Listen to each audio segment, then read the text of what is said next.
head of the country's central bank floated the idea of dumping the greenback as the world's reserve currency, replacing it with an international currency. Thousands of people gathered to hear Barack Obama deliver key foreign policy speech on his current European tour. His vision for America's place in a new world order. Returning vets could be a risk to our nation. We've got to give them a stake in creating the kind of world order that I think all of us would like to see. And one of the ways it will drive the change is through global governance. I think a new world order is emerging. This is a hoax and a scam which is designed to transfer wealth and power from the private sector to the government sector and from the government of the United States to a world government. And those people who have been yelling, oh, the UN's going to take over global conspiracy government. Theorists. They've been crazy, but now they're right. And who got the money? Hundreds and hundreds of banks. Any bank or that has access to the U.S. Federal Reserve's discount. Tell us who they are. No. You know, financial terrorism. They have the ability to tweak the knob. I am proposing that the Federal Reserve be granted new authority. The ultimate goal of the carbon tax and the cap and trade is to destroy production. This energy tax is the largest tax increase in American history. We're actually creating a global warming police. So number one, they can come in, the federal government can come in and inspect your house and send you the bill. We're setting up a global warming Gestapo. And one of the things that if you talk to our generals, they are desperate for is a civilian counterpart to our military forces. I am fierce. And this is what I wear. Senator Barack Obama's presidential campaign is asking Missouri law enforcement to target anyone who lies or runs a misleading television ad. I've now been in 57 states. I think one left to go. The president, when he was in Europe last week, he met with the King of Saudi Arabia. He appeared to bow. President Obama today proposed something new, something called prolonged detention. Pre-crime is where people are arrested and incarcerated to prevent crimes that they have not yet committed.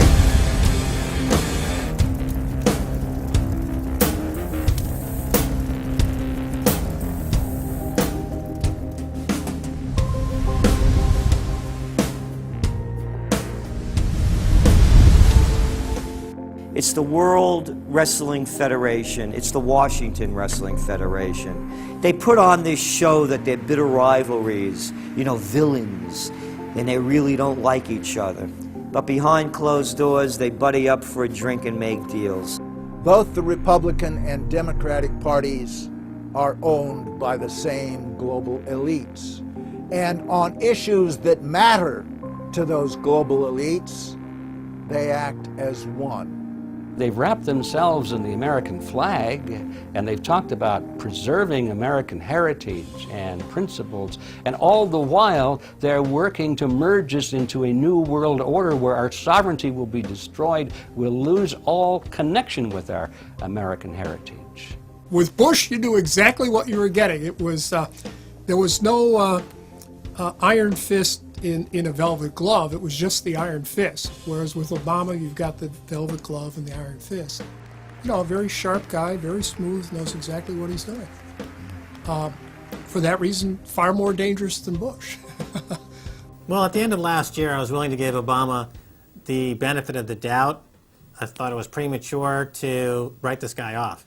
But now that he's been in office for a while, it's obvious that he is very tight with the Goldman Sachs and J.P. Morgan's on Wall Street, and he is extremely compliant and pliant to the wishes of the large banks, going back to what we saw with Robert Rubin under the Clinton administration, changing laws in favor of the banks, and he's not doing anything to stop the banks. He's helping the banks continue to do what they were doing under Bush. So in fact, he's just a continuation of Bush on the subject of markets and finance, which is the most important part of his policy right now. People who voted for Obama wanted real change, and are getting platitudes, are getting a lot of nice talk, but nothing in the way of concrete change is taking place. In this town, business as usual. There's one puppet master that controls the left, and there's the same puppet master controls the right. They control the Republican Party, and they control the Democratic Party. This is not a party issue. This is not a left-right issue. The question is, who should government serve? And it should serve the people. In fact, government is just a tool of the dominant minority that uses economics and government law to enforce upon the public various mandates. The right-left paradigm in the U.S. and in U.S. politics is taken directly from the commercial world and the corporate world. In the business world, you have Coke, Pepsi. You have McDonald's, Burger King. You've got AT&T and Verizon. You've got duopolies. And a duopoly gives the illusion of there being some competition and some choice. And it looks a little bit better than a monopoly. So, for example, in Communist Russia, if they had Communist Russia Red and Communist Russia Chartreuse, there would have been the illusion of choice and something akin to democracy in Russia. But they simply said, forget it, we're just going to go with red. In the U.S., they have this left-right paradigm, which unfortunately, it doesn't take them out of the hard, cold fact that there is no choice. There's no social justice. There's only one choice, which is to supply more rent to the rent seekers who have now taken the whole system hostage. We've seen the limitations on government whittled away. We have seen this erosion to the point where today it seems like nobody does care. And right now in Washington, D.C., we have seen a fall of the republic. If the United States doesn't have its Bill of Rights and Constitution, it doesn't exist anymore. It's just more real estate, more dirt. And that's what these global corporatists want. They want to completely dismantle the Bill of Rights and Constitution, and they're doing that right now. This is the fall of the republic. Our nation is dying. We, the people that live in this fine country, need to stand up, get involved, and take the system back. It's the Bill of Rights and Constitution that we owe allegiance to, not to a political party, and not to politicians that wrap themselves in the red, white, and blue, while at the same time they destroy everything that sacred flag stands for. So in the old days, you used to have this globe that with 180 some odd countries, and a few of those countries had a lot of power, like the Soviet Union, the United Kingdom, and the United States at various times. But today, you might better look at that globe and say that it's surrounded by huge clouds swirling around the planet. They know no national boundaries. They don't follow any specific sets of laws, and these are the big corporations. They basically control politicians around the world because they have all the money, and politicians always need money to get elected or to run their governments if they're not democratically elected politicians. They control the mainstream press, either through outright ownership or advertising budgets. They have massive amounts of lobbyists in Washington that have tremendous influence on our president and Congress. And they really are calling the shots. They form partnerships with the Chinese and the Taiwanese and the Tibetans, or with the Israelis and Arab nations, with Brazilians and Indians, with whatever country and whatever group of people has resources that they covet.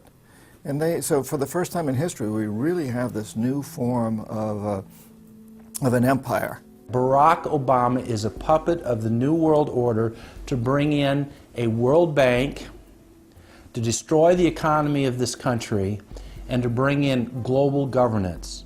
And no matter how likable the fellow is, we as citizens of this country need to stand up and say no.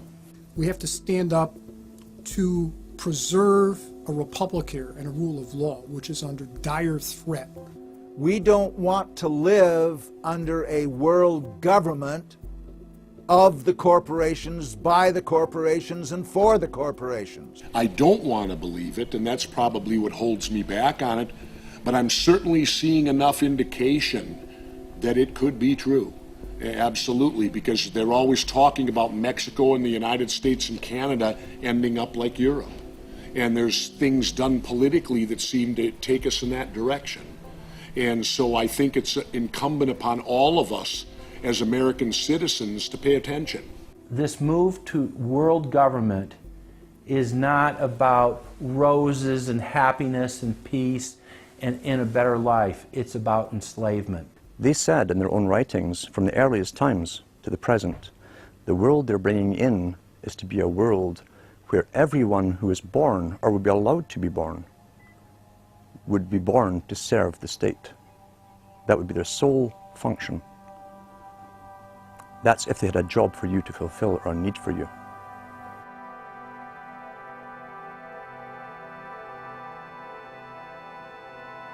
July 4th, 2009. Across the United States, citizens gathered to celebrate the Republic's founding 233 years before. Most people in the crowds were aware that America was going in the wrong direction, that things were changing for the worse. But few could grasp the sheer magnitude of corruption and looting running rampant like a disease through the heart of the nation. The engine of America's greatness is not just its liberties, but the people's willingness to fight to keep them.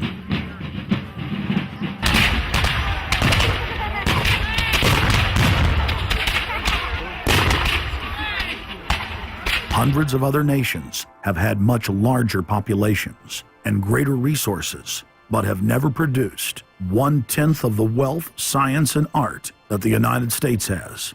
Why? In America, you had an amazing situation because you had the founding fathers who figured out that they could deconstruct the monarchy in such a way and then reproduce it with the three primary branches of government in a way that would create checks and balances and separation of powers. So you could have room, therefore, for individuals to work within the context of a cooperative, which is a democratic system of government. But it would still have enough room for individuals to rise up and become profitable and self-sustaining and rich in the pursuit of happiness without becoming dictatorial.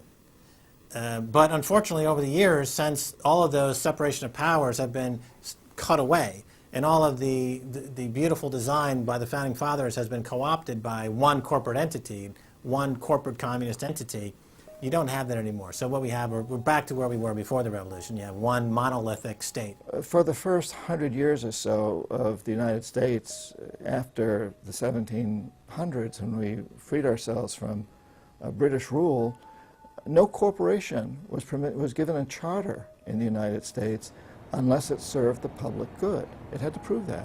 And then its charter only lasted for 10 years, or sometimes as long as the project to build a bridge or a canal or something lasted. But it had to be up for review, and it could only get charters if it was shown that it was serving the public interest. That changed, primarily because John D. Rockefeller kind of bribed Delaware and New Jersey to begin with into accepting a different system where he said, listen, if I pay you lots of money in terms of taxes, etc., I want to be licensed and not have to serve the public good. I want to be able to get around that law. And state after state after state changed at that point. In the United States, our Constitution and Bill of Rights recognizes that individuals have innate freedoms that can never be taken away by any government. For the first time in history, the people were unbound to reach for their full potential, producing and outcompeting every other nation on earth. The rights of free speech, self-defense, private property, due process of law, and many others ignited a revolution in human development that threatened the despotic rule of monarchs and tyrants worldwide. But the corrupt elites had studied history. They knew that great civilizations could only fall from within. They know from previous experience and history that civilizations come and go and dwindle. They know the reasons why they come and go. Isn't the only hope for the planet that the industrialized civilizations collapse? Isn't it our responsibility to bring that about? Morty Strong, founder of the UN Environment Program, from his opening speech, Rio Earth Summit, 1992. Maurice Strong is the man who said that they would never allow another country to rise up as powerful as America. It will never be allowed to happen again. And he said the best thing we can do is to tear down all the factories, all the top commerce of the United States, and level it and give it back to nature. So that was the advice from this character, who has tremendous power at the United Nations and was picked up and groomed by Rockefeller himself. Over the past decades, since the Kennedy assassination approximately, you've had an ongoing oligarchical transformation of virtually every country in the world. And in the United States, it's taken the form of an oligarchical counter-revolution against the reforms of the 1930s, with the Wall Street interest asserting itself as more and more dominant. And once bankers and oligarchs have power, the things that they do, you could call them a policy. You could call it something like a tropism. It's like the way a plant responds. Naturally, since they're oligarchs, they're going to try to downgrade the standard of living of the vast majority of the population. They're going to claim that the world is overpopulated, that industrialization, industrial pollution, and overpopulation are the main problems that face the world. And they're generally going to try to crush and mortify any kind of popular democracy or mass movements with any kind of progressive content. Nations rise and fall. They knew how debt could never be recuperated. They knew that disease or prolonged war could wipe out the population and the future populations that pay off debt. So these guys all work together. That's why it's no surprise that today you have Lord Rothschild coming out pushing the latest scam or religion that we must all believe in, which is global warming, which his personal bank, his family's bank in Switzerland, will be in charge of. They've run the system, the whole economic system of the world for the last 250 years. So why shouldn't they also run the economic system for the next few hundred years? The question of a ruling class, oligarchy as a ruling class, is posed by Plato in the Republic, where we find that oligarchy is a constitution full of many evils, where the rich dominate the government by buying it, and the average individual or the poor count for absolutely nothing. Oligarchy is a frame of mind. In other words, if you're a banker, this is already a world view. It's a world outlook, and it implies the policies that have got us here, right? Malthusian policies, zero growth policies, driving down the standard of living, attempts to wipe out all kinds of mass institutions that might be a countervailing force. This is a scientific dictatorship, which Bertrand Russell said, and the Huxleys said, both Aldous and Julian Huxley said they would bring in the scientifically controlled society.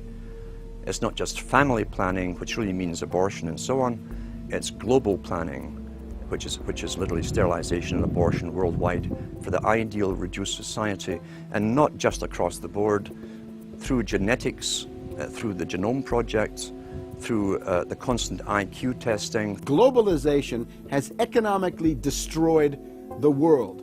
You've got at least 40 to 50,000 people who die every day worldwide from starvation, malnutrition, and diseases which can be cured for pennies, such as diarrhea.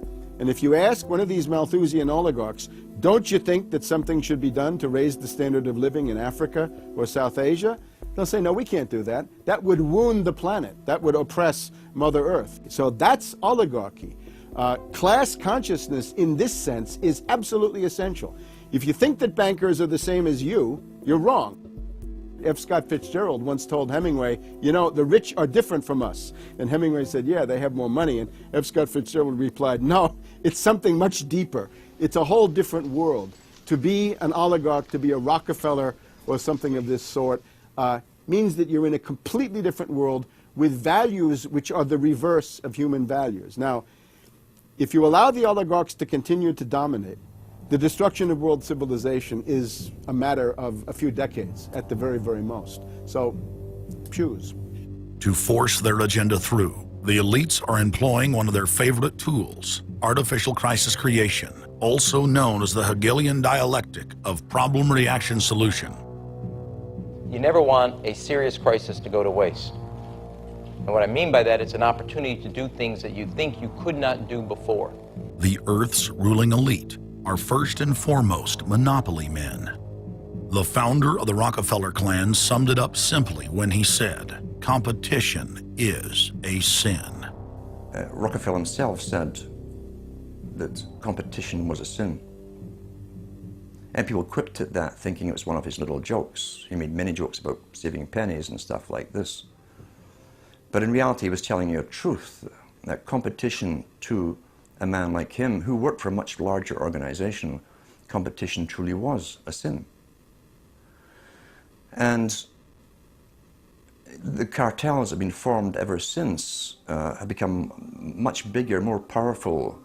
Cartels which can literally command governments, sometimes to go to war on their behalf, have occurred. The economic crash of 2008 and 2009 was an engineered crisis designed to cripple sovereign nations globally to make way for a world currency and a new Bank of the World. China's holding what, 1.5 trillion worth. All over the world, they're holding U.S. currencies. They want to get out of them in a way where they're not going to lose on their investments. There's going to be a world currency. There's going to be a new reserve currency. They're going to push it through the IMF. That's going to be the banksters that are going to be in charge of it. It's going to happen, and it's going to happen sooner rather than later. There was also a question to Geithner.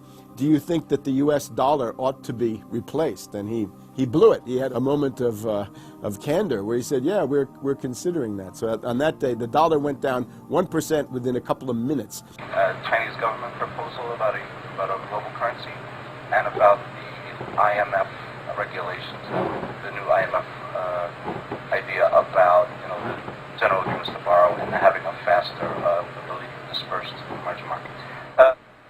As I understand this proposal, it's a proposal designed to increase the use of the IMF's special drawing rights. We're actually quite open to that suggestion. Timothy Geithner's comment about global currency is not off the table because it's not off the table and it's going to come.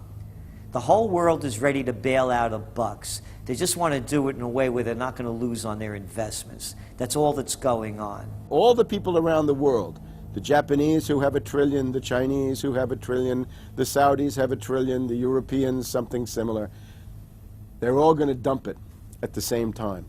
The rush for the exits. And that will then create hyperinflation. When America finishes supplying the manpower and the military for standardization of the world into the one system, and they want a secular world society with a hint of greening and Gia worship for sustainability reasons. America, as they're finishing off this agenda, they'll be pulling the rug from underneath Americans at home at the same time towards the latter stages. When the dollar starts to slide, and this was always the nightmare of Paul Adolph Volcker, who is now sitting in the Obama White House, once the dollar starts to go, there's nothing to stop it.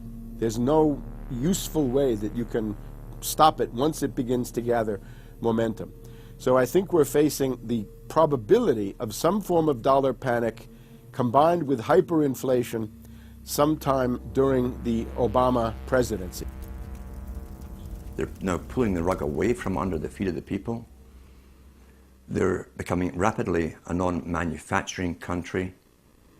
Any country that can't manufacture its own goods, even for self-defense, therefore is no longer sovereign, independent, and able to sustain itself, which tells you that this is all part of the plan. It started with the very beginning when you established that there was a Federal Reserve System given the power of the state to create money out of nothing and to do so without any regard to will of the people, without any regard to what's behind the money system. In other words, strictly political and economic motives for the bankers and the politicians. Once you granted that power to a group, the Federal Reserve System, the economic crisis was inevitable. This has happened before. Every time in history when the government was given the power, or a group of banks in conjunction with the government was given the power to expand the money supply at will, those economic systems always wound up in crisis and always collapsed. So there's no reason to believe that the United States was given some kind of a get-out-of-jail-free card, an exemption from the processes of history. So the economic crisis began at the very beginning, and as a matter of fact, when the founders of the Federal Reserve System met on Jekyll Island back in 1910 and were drafting the Federal Reserve Act, one of the things they discussed was how to pass on the inevitable losses to the taxpayers. They knew that inevitably something like this would happen, and they knew that there had to be some way to get out of it without destroying the banks, of course, because they were the banks. And they said, aha, we'll go into partnership with the government, we'll take our cartel agreement and pass it into law, call it the Federal Reserve Act, and we'll make the taxpayer come online and be responsible to bail us out if and when the failure finally comes. Who's going to soak up the derivatives? Who's going to soak up the debt? Who's going to be penalized? And right now, it looks like Wall Street's getting bailed out, and the little guy and the middle of Main Street America are all going to pay the penalty. Can the economy be turning around here? Are happy days here again? And can we actually have growth without jobs? Is this an oxymoron, jobless recovery? We're going into the greatest depression. There will be no job growth. Unemployment will continue to escalate. Along with it, so too will crime, poverty, kidnappings, boss snappings. And the more things spin out of control, the harder the hammer is going to come down by the federal government to keep everyone in control. Power is much, much more important to them than money is. Money is only a ways to the means. Power is the end result. The elite's main goal is to destroy national sovereignty and individual independence. To consolidate their grip on power, the banksters create artificial debt bubbles that are mathematically impossible to pay back.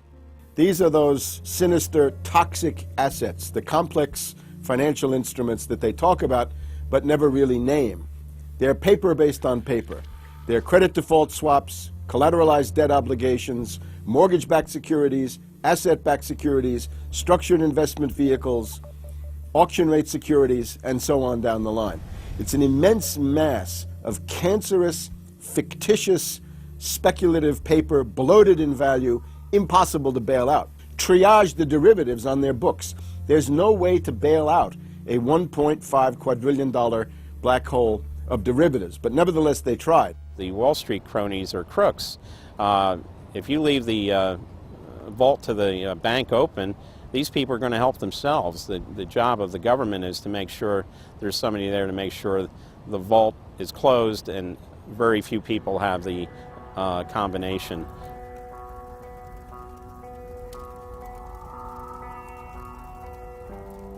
I'm William K. Black, Associate Professor of Economics and Law at the University of Missouri at Kansas City. I was a senior regulator in a number of different positions during the heart of the savings and loan crisis. On a staff level, I led the re-regulation of the savings and loan industry. The purpose of regulation and effective criminal prosecution is to make sure that cheaters don't prosper, that honest manufacturers win in competition. The primary driver of the current crisis is accounting control fraud. These are frauds led by the CEOs of the major lending institutions and major banks and institutional buyers of toxic waste product. How did it start? It started with mortgages, particularly non-prime mortgages. In September of 2004, the FBI warned that there was an epidemic of mortgage fraud, their words, and that this epidemic of mortgage fraud would cause an economic crisis at least as large as the savings and loan debacle if it wasn't stopped. The FBI found that 80% of the mortgage fraud was being induced by the lenders, not by the borrowers. You know, much of the rage has been against the borrowers, but if you want rage, it should be at the CEOs who became fabulously wealthy by following a strategy based on fraud. The Wall Street people and their friends here at the Federal Reserve and at the U.S. Treasury and down the Washington Mall here at the U.S. Capitol. That's where the damage was done, and if people want to vent their anger, they need to vent it against these people. Between the Bush-Paulson administration and the Obama, Summers, Geithner, Volcker administration, there's really a total continuity of economic and financial policy. Geithner was on board at the Fed, the New York Fed, dealing with all these institutions. He didn't get it. And then we had this fellow who came up afterward, Mr. Friedman. He was on the Goldman Sachs board, and he didn't last too long as a Fed chairman. Why? Because he had a conflict of interest. Is it possible that there's so much conflict of interest here that all you folks don't even realize that you're helping people that you're associated with, and you should be recusing yourself for America's ethics? I behaved with the... You don't think you should have recused yourself when you asked Lehman to go in bankruptcy, you didn't put Bear Stearns in bankruptcy, and then you folded Merrill Lynch into... I mean, isn't there some point where you got to say, hey, I got a conflict of interest here? You don't feel any kind of scintilla of ethics on this thing at all? Totally. I operated very consistently within the ethic guidelines I had as Secretary of the Treasury, and when it became clear that we had some very significant issues with Goldman Sachs and with why didn't you recuse yourself with Morgan Stanley, what I did then, it would have been very wrong for me to recuse myself. What I did was I went and got a waiver from the ethics agreement, because when we had concerns... Who is in charge of the ethics agreement? What? Who's in charge of the ethics agreement that you got a waiver? We have a Office of Ethics at Treasury, and we have a White House ethics office. So you got it from the legal counsel from the White House? We got it from the Government Ethics Office. So we had Snow, we had Paulson, now we have Geithner. All these people cut from the same bowl of cloth. These are not independent Treasury secretaries. They're part of the problem, not part of any solution. And it would have been nice to see President Obama effect some change in Treasury, but of course, he went and got a Wall Street insider as his Treasury Secretary. Everything that's speculative, parasitical, cancerous, bloated from all these administrations, going back to Carter and even beyond, comes together in the Obama administration. With Volcker, with Summers, who's part of the economic crimes under Clinton, the guy who brought you derivatives and the abolition of the Glass-Steagall firewall. You could not have gotten a more perfect setup for a takeover from a previous government, the Bush regime, than the Obama regime. Now, there are some authors out there already saying that it's the same bunch, and it's true. It's the same bankers who put the same boys forward. Obama, far from helping the public and giving them something new or giving them more power and say over their own affairs, has actually sided immediately with the bankers who once again have robbed the public blind, and now they must get bailed out by your tax money. Obama does it all with left cover. He makes you think that he's somehow different from Bush, that this is somehow benevolent, that he cares about the poor. And in reality, this is the cruelest hoax and the most bogus sham. Obama is 1,000% devoted to Wall Street interests. When Wall Street says jump, Obama jumps. And again, it's about $30 to $40 for the bankers for every dollar that ever reaches an unemployed person or somebody who's on food stamps or some infrastructure building for highways. The hope with the Obama administration was that it would move us beyond this. But unfortunately, what we're seeing more and more is that Obama has brought in many of the economists who bought into the system in the past. Larry Summers is a very good example. And so many of his economists, many of the people there, you can really almost at this point relate Obama to Hoover, who did something similar in his presidency, as opposed to Franklin Roosevelt, for example, who brought in a very fresh team. So the concern here now is that Obama's falling into this trap of bringing in the same people who put us in the position that we're in today, and other people who buy into the same theories that brought us here, this mutant form of capitalism. Presumably what most politicians want to come in is say, hey, the problems of the past, they're due to the old guy. And I'm cleaning house, and I'm going to bring in a new team, and don't blame us for the things we've inherited. Can't say, you know, those policies of the past that came before were insane, because you got the guy that was one of the key architects of those policies. People need to stop having allegiance to their political party. They need to have allegiance to the Bill of Rights, the Constitution, and what has made our republic so special. The basic human rights and dignity that every citizen of this country inherently has. Not because it's some right given to us by government, but because our Bill of Rights, our Constitution, enshrines that these are inalienable rights given to us by God, that we inherently have as sentient, free, conscious beings. But instead the public cheers on the Republicans as they win, or cheers on the Democrats as they defeat the Republicans. It's an endless, staged, gladiatorial event, special interest own both parties, and they project this false left-right paradigm up as like a movie screen. And behind that, behind the throne, the establishment is able to control our society and engineer it into this high-tech police state. If you try to let the finance oligarchs who created the crisis turn around and say they're the doctors who are going to get you out of the crisis, they will dig you deeper and deeper into the bottomless abyss of world economic depression, financial collapse, and disintegration.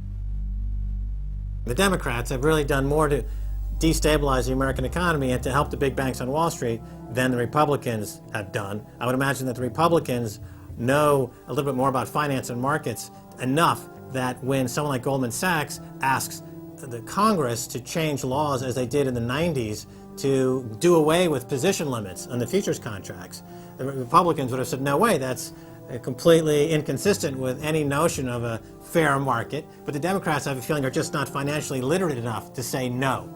And I think that Goldman has very shrewdly positioned themselves with the Democrats, because the Democrats typically, like many NGOs that I've run into, they seem to have a complete inability to comprehend these issues of markets and finance and how it relates to social justice. So under the Democrats, we also saw the repeal of Glass-Steagall. Glass-Steagall said there's an inherent conflict of interest between the commercial banking side, which is the lending side, and the investment banking side, which is taking an ownership position. And we have to end this conflict of interest by separating these two entities. You can have investment banks and you can have commercial banks, but they have to be separate. Do you think that the repeal of Glass-Steagall was a tragic mistake? No, I don't think so. You could be a commercial bank like Chase Manhattan, or you could be an investment house like JP Morgan, or a bank like Bank of America, or an investment house like Merrill Lynch. But you couldn't be both. And as the 90s went on, the screaming hyenas of Wall Street were demanding that this prohibition, this regulation, be abolished. This was an illegal and inappropriate form of casino. The derivatives were being used and they were being unregulated, and people were getting 30 to 1, 40 to 1, 50 to 1, and sometimes 100 to 1 profits on the way up. And remember, derivatives are a zero-sum game, so there's nothing there. It's not like a piece of stock in General Electric or Ford or something like that where there's supposed to be some value. Derivatives have no value. But the very people, Summers and Gettner and all the people at Goldman Sachs and JP Morgan who created these things, made not millions or billions, but trillions on the way up. And now that these things are crashing, the very same folks are now put in charge of regulating these things and in charge of the bailout, and they are giving money to the very rascals that created this problem, took the profits.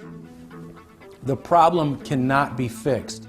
And this is on Obama's watch right now. You have so many different schemes and mechanisms at play.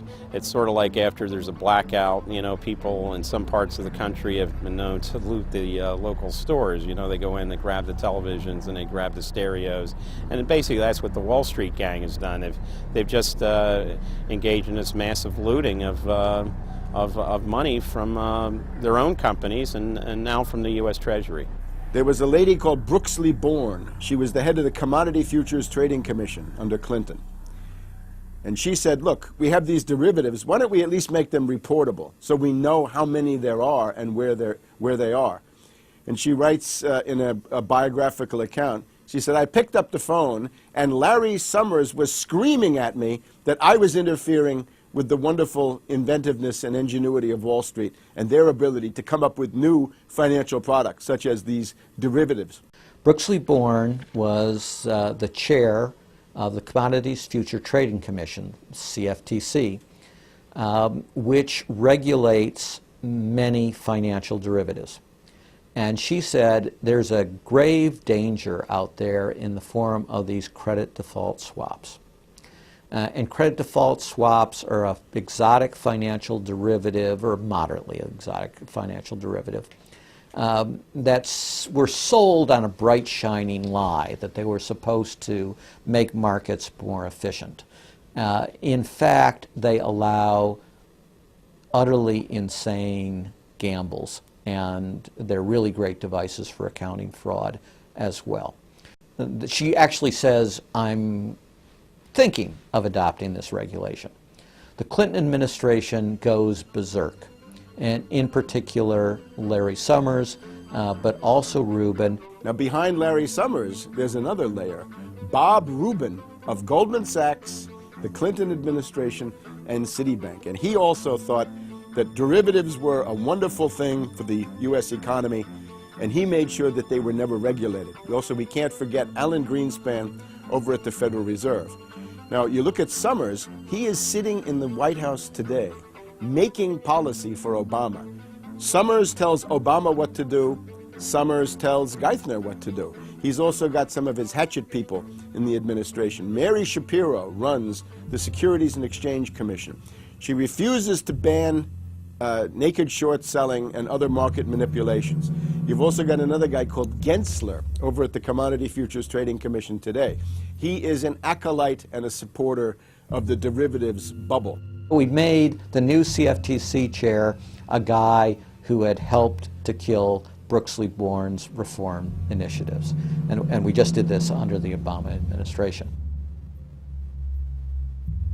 This was a pre-registered, pre-organized, predetermined event.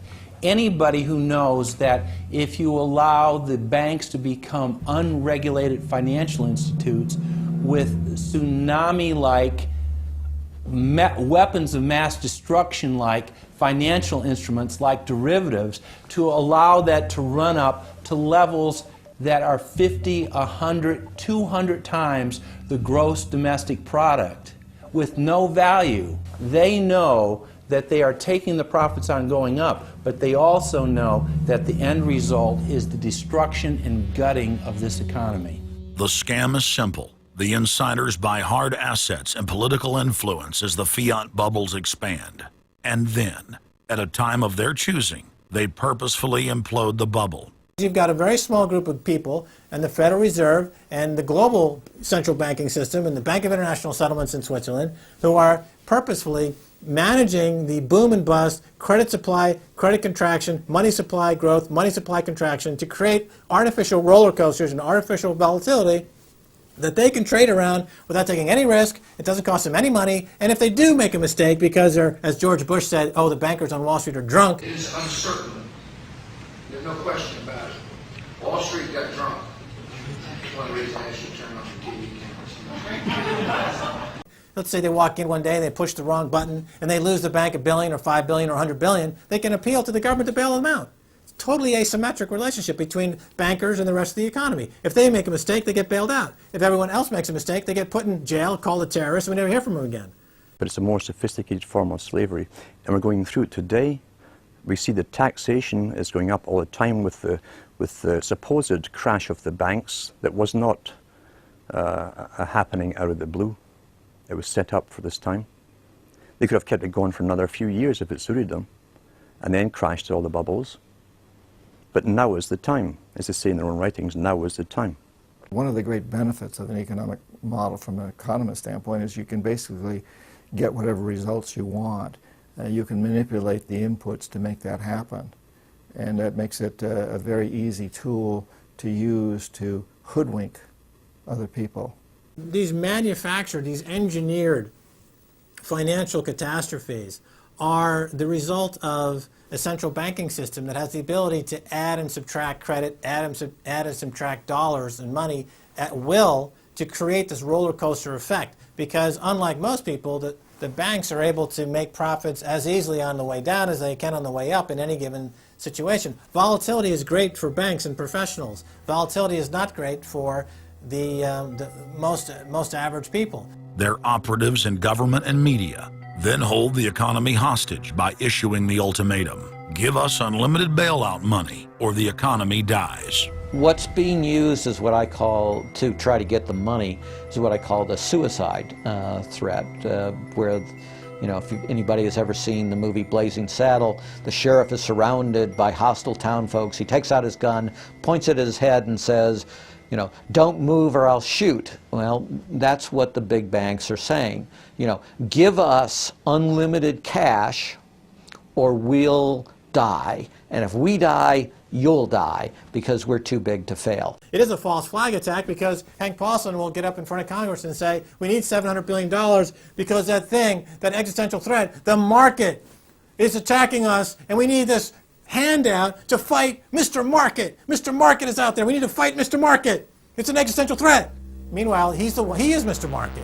He's the one causing the problems. We had Paulson, a representative of Goldman Sachs who happened to be running the U.S. Treasury, came forward with a hysterical briefing for the Congress saying, we, the Wall Street bankers, demand $700 billion in bailouts. So they say, yes, we'll give you all the money you need. Well, you know, these are arsonists. Paulson, Tim Geithner, Bernanke, they're arsonists. They're asking for more matches. And the Congress is saying, who do we make the check out to? Who do we send these matches to? Who do we send the matches to? Is a ton of matches enough? Can we send you some gasoline to go with those matches? They're like, yes, please. Don't change our management. Don't pay us what assets are worth. Pay us way more than what our assets are really worth.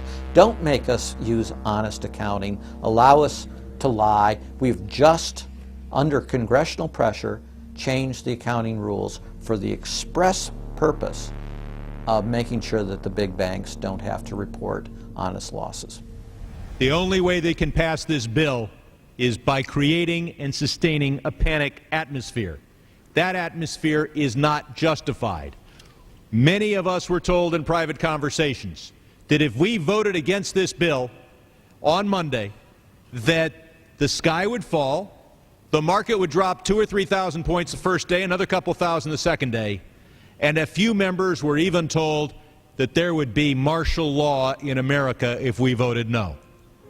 That's what I call fear-mongering. We have, you know, people in the government threatening martial law or things to get their way in the executive branch against Congress. You know, you know, if you put all these signs together, it doesn't look good at all. To the extent we are a democracy, we're sort of a hairbreadth away from a police state. Congress aided the bankers in carrying out the biggest heist in history with the so-called banker bailout of 2008. The bailout money, the $13 trillion or so dollars that have been given to the banks, is sitting on the balance sheet of the banks, and that is incurring interest costs. And that's going to precipitate the need to flush the system with more cash. And at some point, the dam will break, and you're going to have very high inflation. Some predict hyperinflation. You cannot print phantom money out of thin air, backed by nothing and producing practically nothing, without destroying the world economy. So unless we cut out the toxic funds, the toxic elements of this economy, every time we put in money on this bailout, it's just feeding the fire. It's not making things better. What should have happened is that those banks and investment banks should have been seized. They should have been seized by the Federal Deposit Insurance Corporation. Those are zombie banks. The Chase Manhattan, J.P. Morgan Chase, Bank of America, Citibank, Wells Fargo, Wachovia, so on down the line, to AIG in the insurance realm. These are zombie institutions, insolvent, bankrupt. The only thing to do with them is to seize them, put them through Chapter 11 bankruptcy. That'll probably turn into Chapter 7 bankruptcy, liquidation. And above all, triage the derivatives on their books. There's no way to bail out a $1.5 quadrillion black hole of derivatives, but nevertheless they tried. They will, of course, try to regain some of this money back, but their debts, unlike any other period in history, are now a quantum size bigger than the entire global GDP by a factor of 50 to 100. It's almost infinite amount of debt. If you really look at the numbers, because of the massive, massive debt, and right now, total debt in this country is about 375% of the gross domestic product. And that's not including derivatives. If you put the derivatives in, it's probably 20 to 30 times gross domestic product. It's beyond what anybody has ever even considered. While they were looting North America into the ground, the international banking syndicate was simultaneously executing the same scam in over 100 other nations. So who got the money? To financial institutions in Europe and other countries. Which ones? I don't know. $500 billion and you don't know who got the money? Well, Obama's got one difficulty with this Congress. It's the number of freshman Democrats that got elected. Many of these people know that they got their seats from, and many of which got seats in the Senate and Congress from long-held Republican seats. They know that the people back in their states and in their constituencies will not tolerate this any longer. So up against the Republicans and the blue dog Democrats are these freshman congressmen, Democratic congressmen and senators, and they're not, they don't seem like they want to go along with the program. So if there's any hope, it'll come from these freshmen. The Constitution says no money shall be drawn from the Treasury but in consequence of appropriations made by law. This money is not drawn from the Treasury. Well, let's talk about that. Do you think it's consistent with the spirit of that provision of the Constitution for a group like the FMOC to hand out $500 billion to foreigners without any action by this Congress? Congress approved it in the Federal Reserve Act. When was that? Quite a long time ago. I don't know the exact date. 100 years ago? The original act is 1914, I believe. I don't know whether this provision was in 1914 or not, but the Federal Reserve Act was in 1913. All right, and at that time, the entire gross national product of this country was well under $500 billion, wasn't it?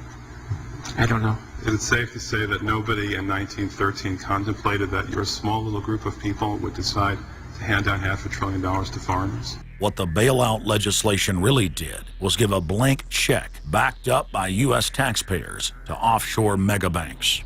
Of course, Congress has oversight. If you read the Constitution, our founders were very clear.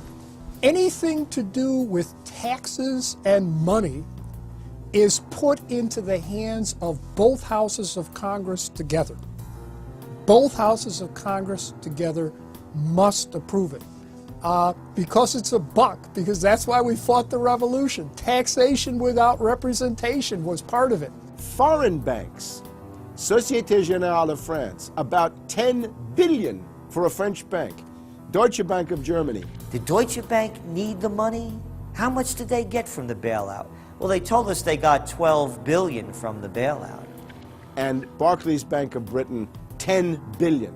So you're up to almost $50 billion to bail out a series of foreign banks that were derivatives counterparties of AIG, plus Goldman Sachs. This is the biggest swindle, not only in the history of the United States, this is the biggest swindle and transfer of wealth in the history of the Western countries.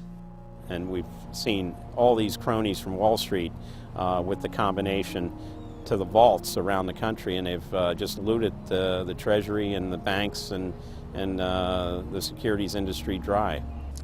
This is by probably an order of magnitude the biggest fraud in history.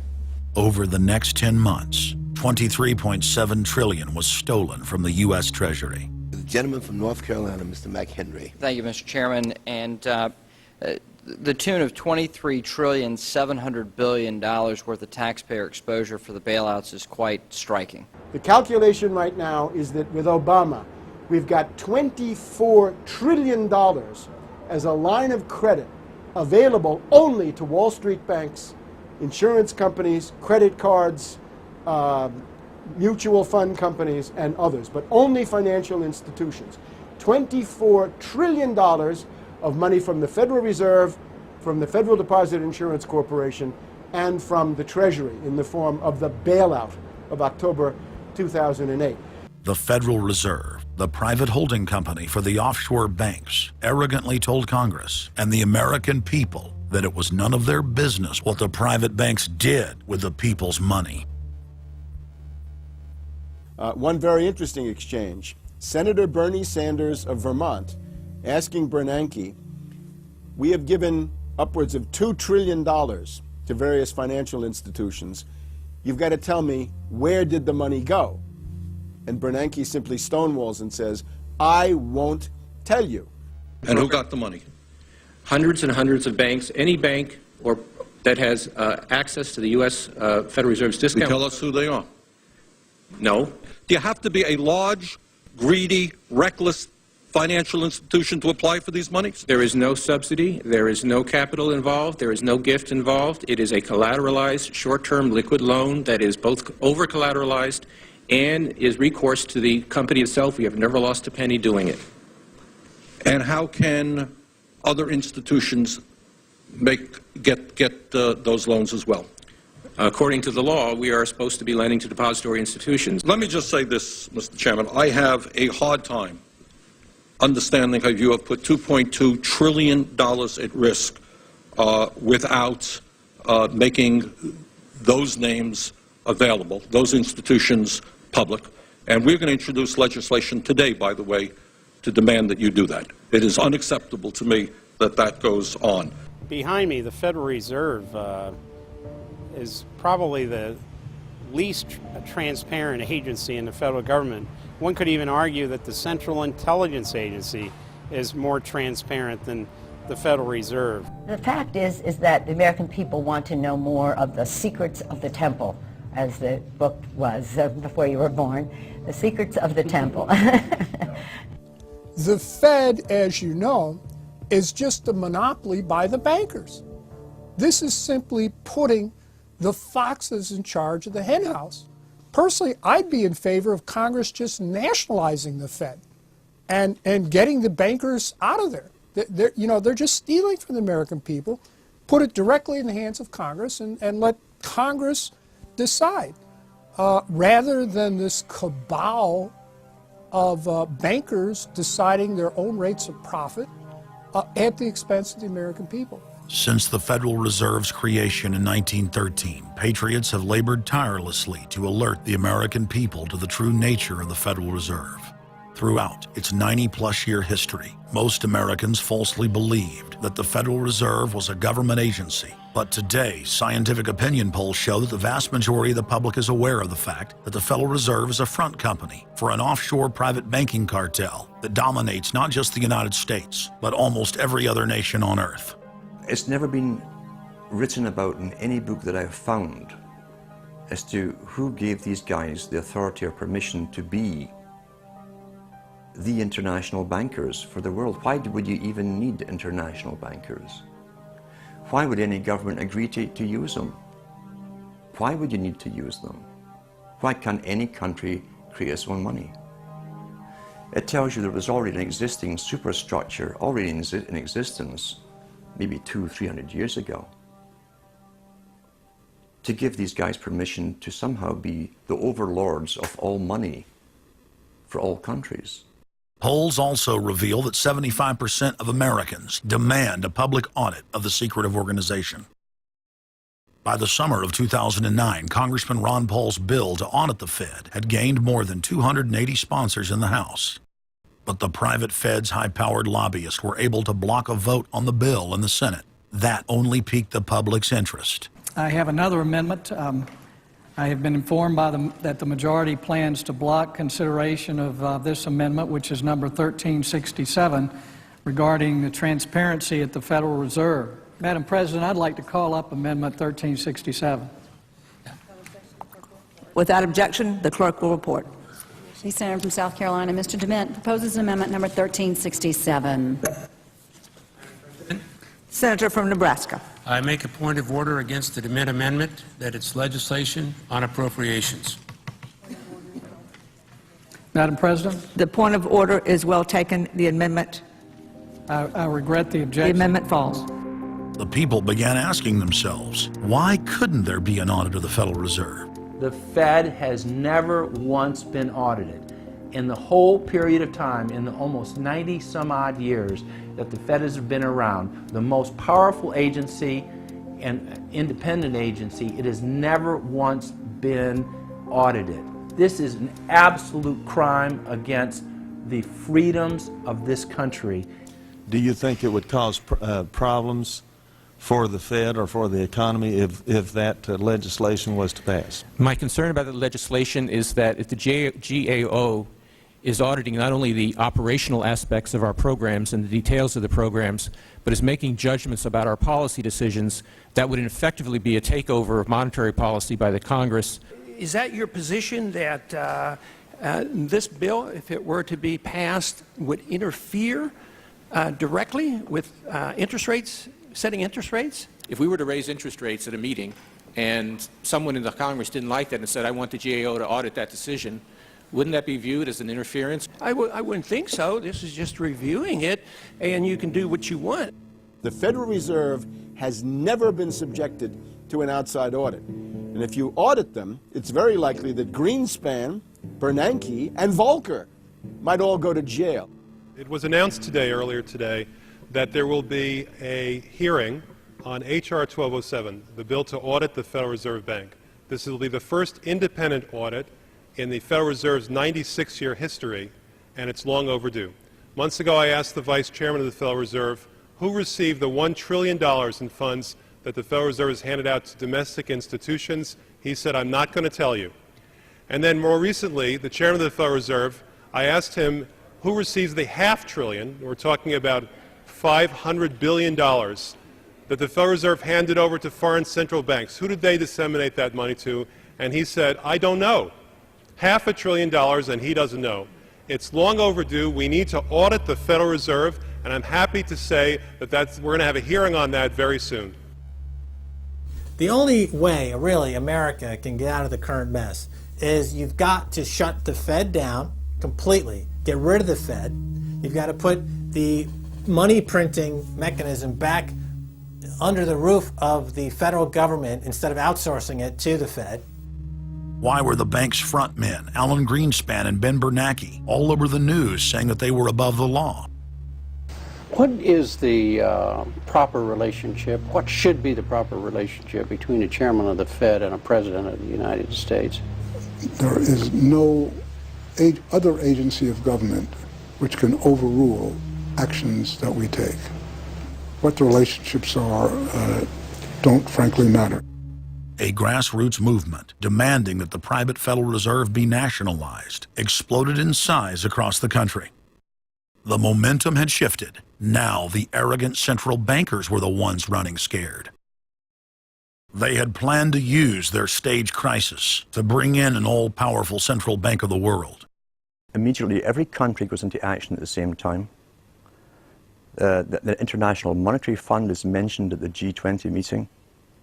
They say that it must be brought to its full power, and we need a Bretton Woods Part 2 for world taxation. What is global government? For decades, the media denied it existed. But now they're saying, oh yes, there's going to be a global government, a new bank of the world, and we're going to pay our carbon taxes to it. What is it? It's nothing more than a private, hostile, corporate takeover of every sovereign nation on earth. And then when you look at the philosophy of these global corporate chieftains, it is one of domination of the poor, domination of the population. It is a view that human life just isn't cheap. No, human life is a negative. And so no matter what they do, they have the rationale that it's in the greater interest to get rid of more human lives. They are so arrogant and they're so sure of themselves, they're saying, yes, we created the European Union, we created the Euro, and these are from the people of the Bilderberg. We are going to create a World Bank. We're going to create a world government. They're saying it out loud and clearly. Suddenly, across the planet, their regional front banks had been identified by sovereign populations as the illegitimate shadow governments that they are. The controllers had moved too quickly and revealed their hand. Populations around the globe were seeing through the establishment's facade, past the puppet governments, and to the global architects that were pulling their strings. Where are the American people? Why have they lost their dignity? What is stopping them from speaking out? Why have they become little mice that follow Pied Pipers? How can they look up to these pathetic politicians?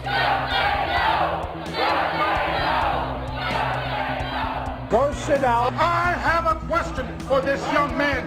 He has the right to be represented. I'm his father, and I want to talk to you face to face.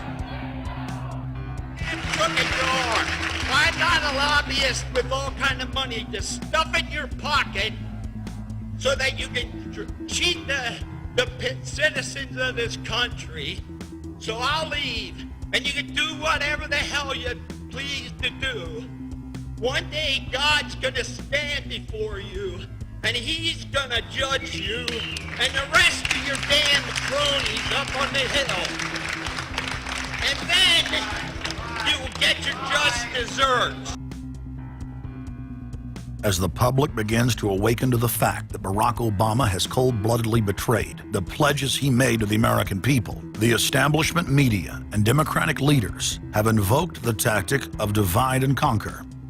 I think they're astroturf. You be the judge of carrying swastikas and symbols like that to a town meeting on health care. An overwhelming portion of the intensely demonstrated animosity toward President Barack Obama is based on the fact that he is a black man.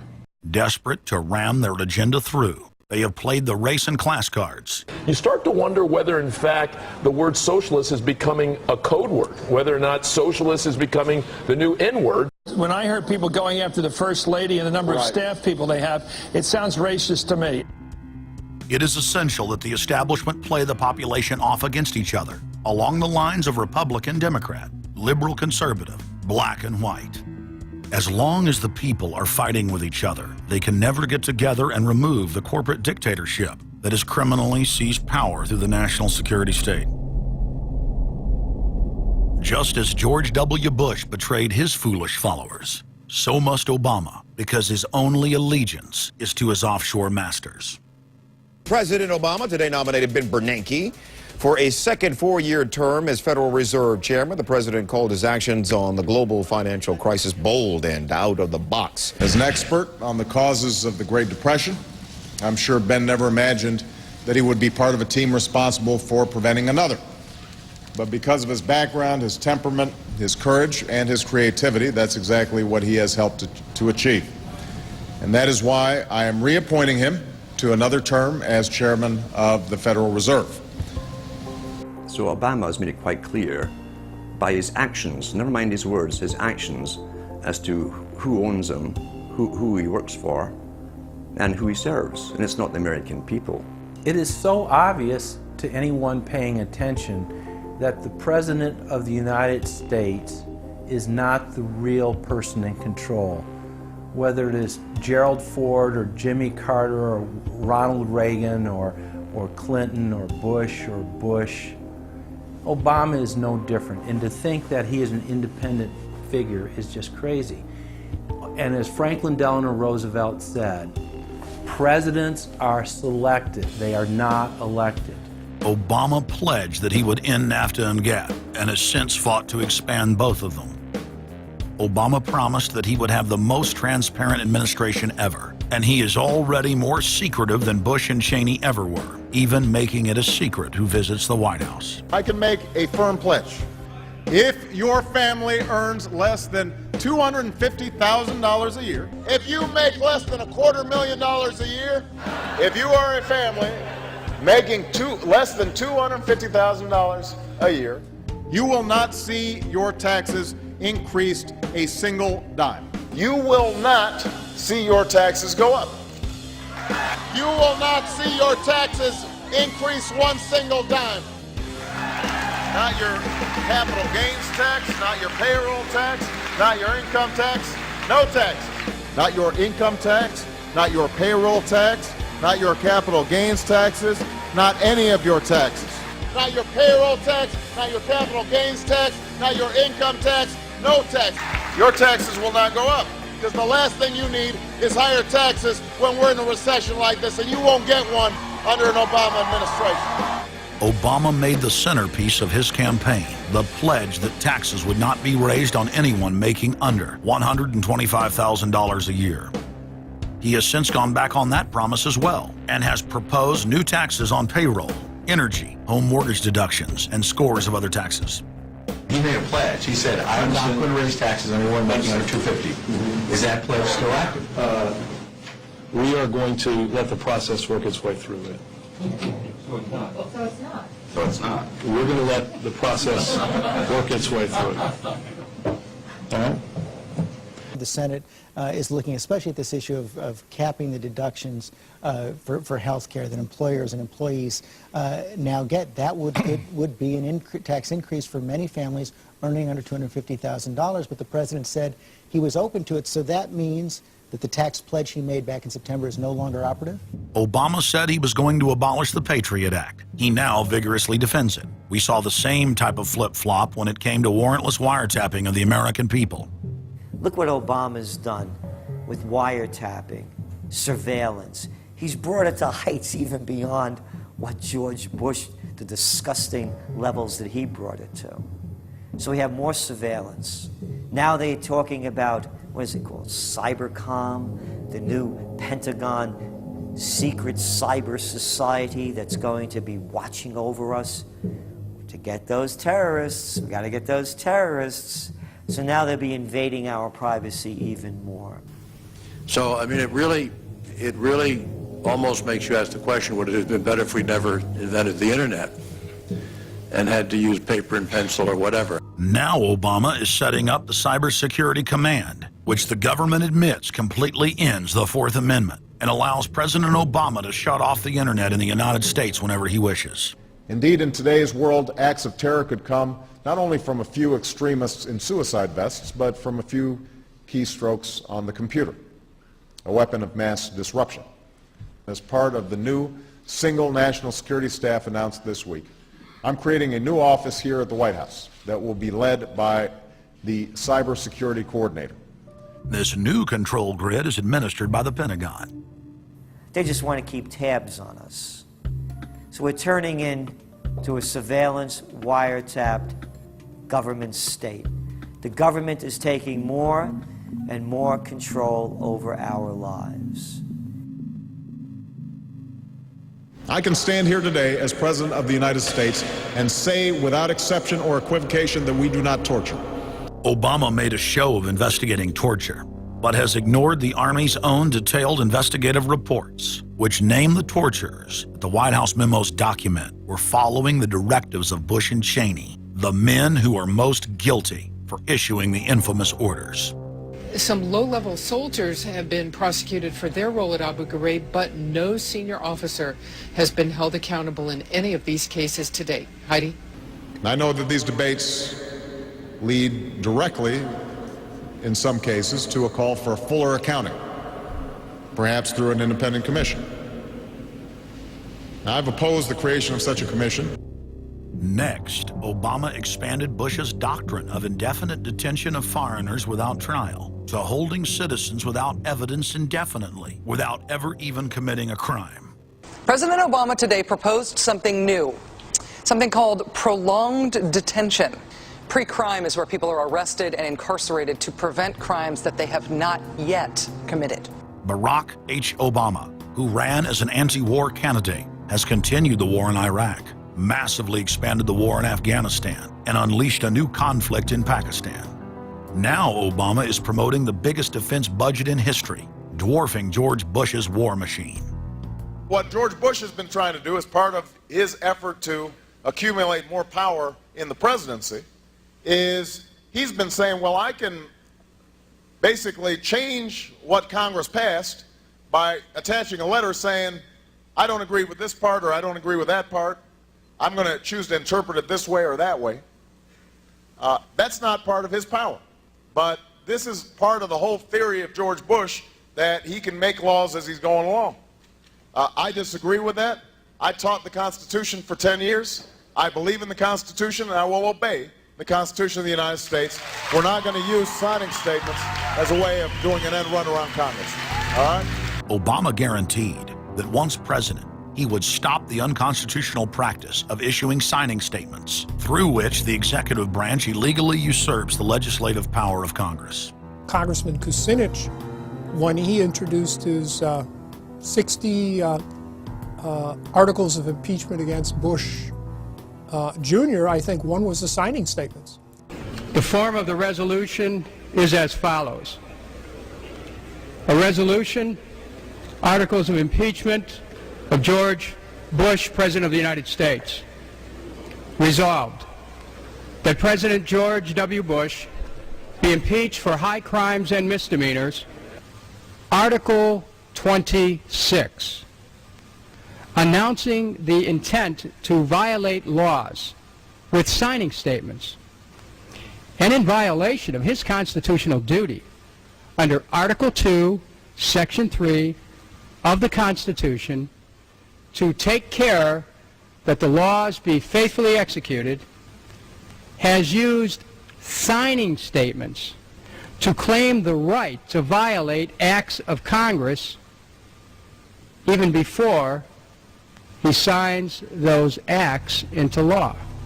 Same analysis would apply to Obama and a fortiori because he taught constitutional law. He knows better. He's a lawyer licensed to practice law, who, as I am, who took an oath when he was licensed to uphold the Constitution and laws of the United States of America. With his signature on the spending bill also came Obama's first signing statement, a presidential declaration freeing him from following some of the bill's contents. I believe in the Constitution, and I will obey the Constitution of the United States. We're not going to use signing statements as a way of doing an end run around Congress. All right? He also promised that he would call on Congress to take at least 5 days to read new legislation before it was voted on.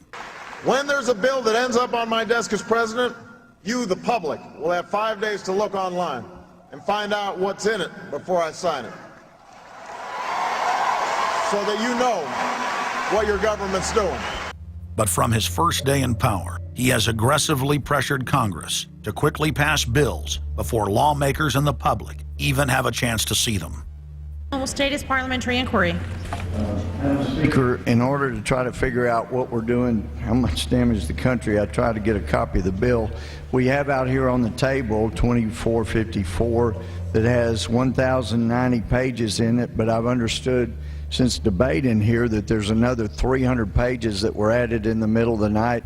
My inquiry is, how do I get a copy of the other 300 pages that people on here or here on the floor hadn't had a chance to read or see?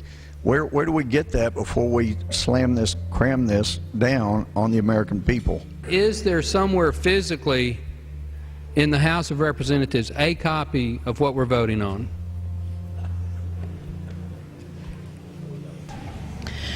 The gentleman has not stated a parliamentary inquiry that the chair can answer. Mr. Speaker, I have to say that I am outraged. Here we are getting ready to vote on a piece of legislation, and we haven't even seen 300 pieces of this legislation. No one can even find the bill or even knows where it's at. Obama swore that he would never put lobbyists or donors in his administration. Treasury Secretary Timothy Geithner appointed Mark Patterson, and this is a former top lobbyist for Goldman Sachs, as his chief of staff. And then last week there was a lot of buzz over William Lynn. He was appointed to the #2 position at the Defense Department. William Lynn, also a former top lobbyist for Raytheon, which is one of the 5 largest defense contractors. He has now broken all previous records by cramming his administration full of contributors and lobbyists who openly write legislation being proposed by the White House. There's a good reason Obama doesn't want to give the people or Congress any time to read the bills. I'm still needing a copy of the other 300 mysterious pages that we don't get to see here. Shortly after the 2008 election, Vice President Joe Biden confided to top supporters that it was essential that their program be implemented at lightning speed. Because their agenda was so unpopular, they knew Obama would lose support quickly.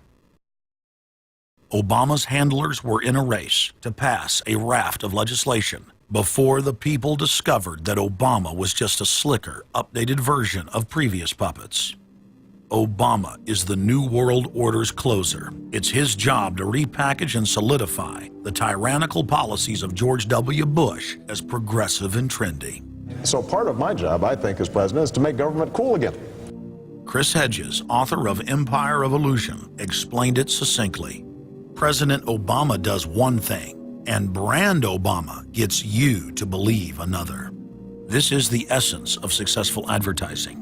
You buy or do what the advertiser wants because of how they make you feel. Through Obama, the global establishment are now putting their entire program into high gear. Obama is attempting to dismantle the Second Amendment with more than a dozen victim disarmament bills now in Congress. The key is going to be, I think, for us to come together and say people do have an individual right, and there's nothing wrong with common sense gun laws. Hate crime and cyberbullying bills in the House and Senate would effectively criminalize free speech protected under the First Amendment. It is absolutely true that NAFTA was a mistake. A senior member of the Obama campaign called the Canadian government within the last month to say that when Senator Obama talks about opting out of the free trade deal, the Canadian government shouldn't worry. The operative said it's just campaign rhetoric and don't take it seriously. Campaign officials called the U.S. ambassador to Canada and say, don't worry, it's just campaign rhetoric about NAFTA. The Canadian government put out a statement indicating that this was just not true. So I don't know who the sources. It wasn't true. Amid all of the denials, sources at the highest level of the Canadian government who first confirmed that a call was made, late this afternoon reconfirmed that a call was made. President Obama is promoting the creation of a North American Union and is attempting to expand NAFTA and GATT. President Obama is pushing nation-ending blanket amnesty for more than 20 million foreign aliens living illegally inside the United States. He's also overseeing the hijacking of health care by the federal government, which will nationalize more than 20% of the U.S. economy. And you want us to believe that a government that can't even run a cash for clunkers program is going to run 1/7 of our U.S. economy. No, sir. No. Obama is continuing the transfer of national sovereignty to unelected international bodies like the United Nations and World Trade Organization. And most important of all, under the cover of banking reform, Obama wants to hand dictatorial power over the United States economy to an offshore private banking cartel known as the Bank of the World. Richard, what happened to all those threats from France's president about storming out and about having a global regulator who was going to reach across borders and be able to deal with markets no matter what country they were in? They have opened up the idea of there being some form of other regulator across countries, and I think that's going to come So back. is this some sort of new world order, which Gordon Brown kind of alluded to? I think a new world order is emerging, and with it the foundations of a new and progressive era of international cooperation. The finance heads of the 20 industrialized nations met again in late September of 2009 at the G20 summit in Pittsburgh, Pennsylvania. At that meeting, ministers called for an end to the dollar as the world reserve currency. They also called for a strengthening of global governance and called for a new world order.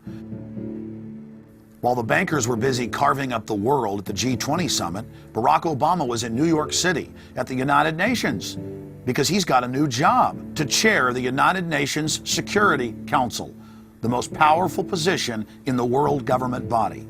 President Obama does what no other U.S. president ever has. As President Obama presided over the UN's most powerful body, that would be the Security Council. 6,191st meeting of the Security Council. For a couple of hours, you could say Mr. Obama was president of the world. It is the story of a world that understands that no difference or division is worth destroying all that we have built. In my own country, it has brought Democrats and Republican leaders together. Leaders like George Shultz, Bill Perry, Henry Kissinger, and Sam Nunn, who are with us here today. Barack Obama is the first president to hold two posts simultaneously. And there's a good reason for that. It's illegal. Article 1, Section 9 of the Constitution forbids any U.S. president from serving any foreign government or institution. He swears an oath to protect and defend the Constitution of the United States. But now Barack Obama has sworn allegiance to the global government and the United Nations that he heads up. Let that sink in real good. Barack Obama now heads the United Nations Security Council. You cannot serve two masters, and Obama isn't. He's selling out the last vestiges of sovereignty that this country had. This, ladies and gentlemen, is the destruction of our nation, and it's also high treason. Obama's lies are obvious and out in the open. He hides in plain sight. And from the moment he took office, his lies have only increased, despite the fact that his ratings have dramatically dropped since Election Day, from the mid-80s to the low 40s. A large portion of Americans still gullibly hang on his every word. It is bringing entertainment to thousands of people. Through its magic, we are able to enjoy a combination of the radio, motion pictures, and the stage, right in the comfort of our own homes, simply by pushing a button and turning a dial. These cells with their electrical charges are scanned by a stream of electrons, completing 30 pictures a second. Compare that crude picture with these of today, and you can judge for yourself how far along the road to perfection television has traveled.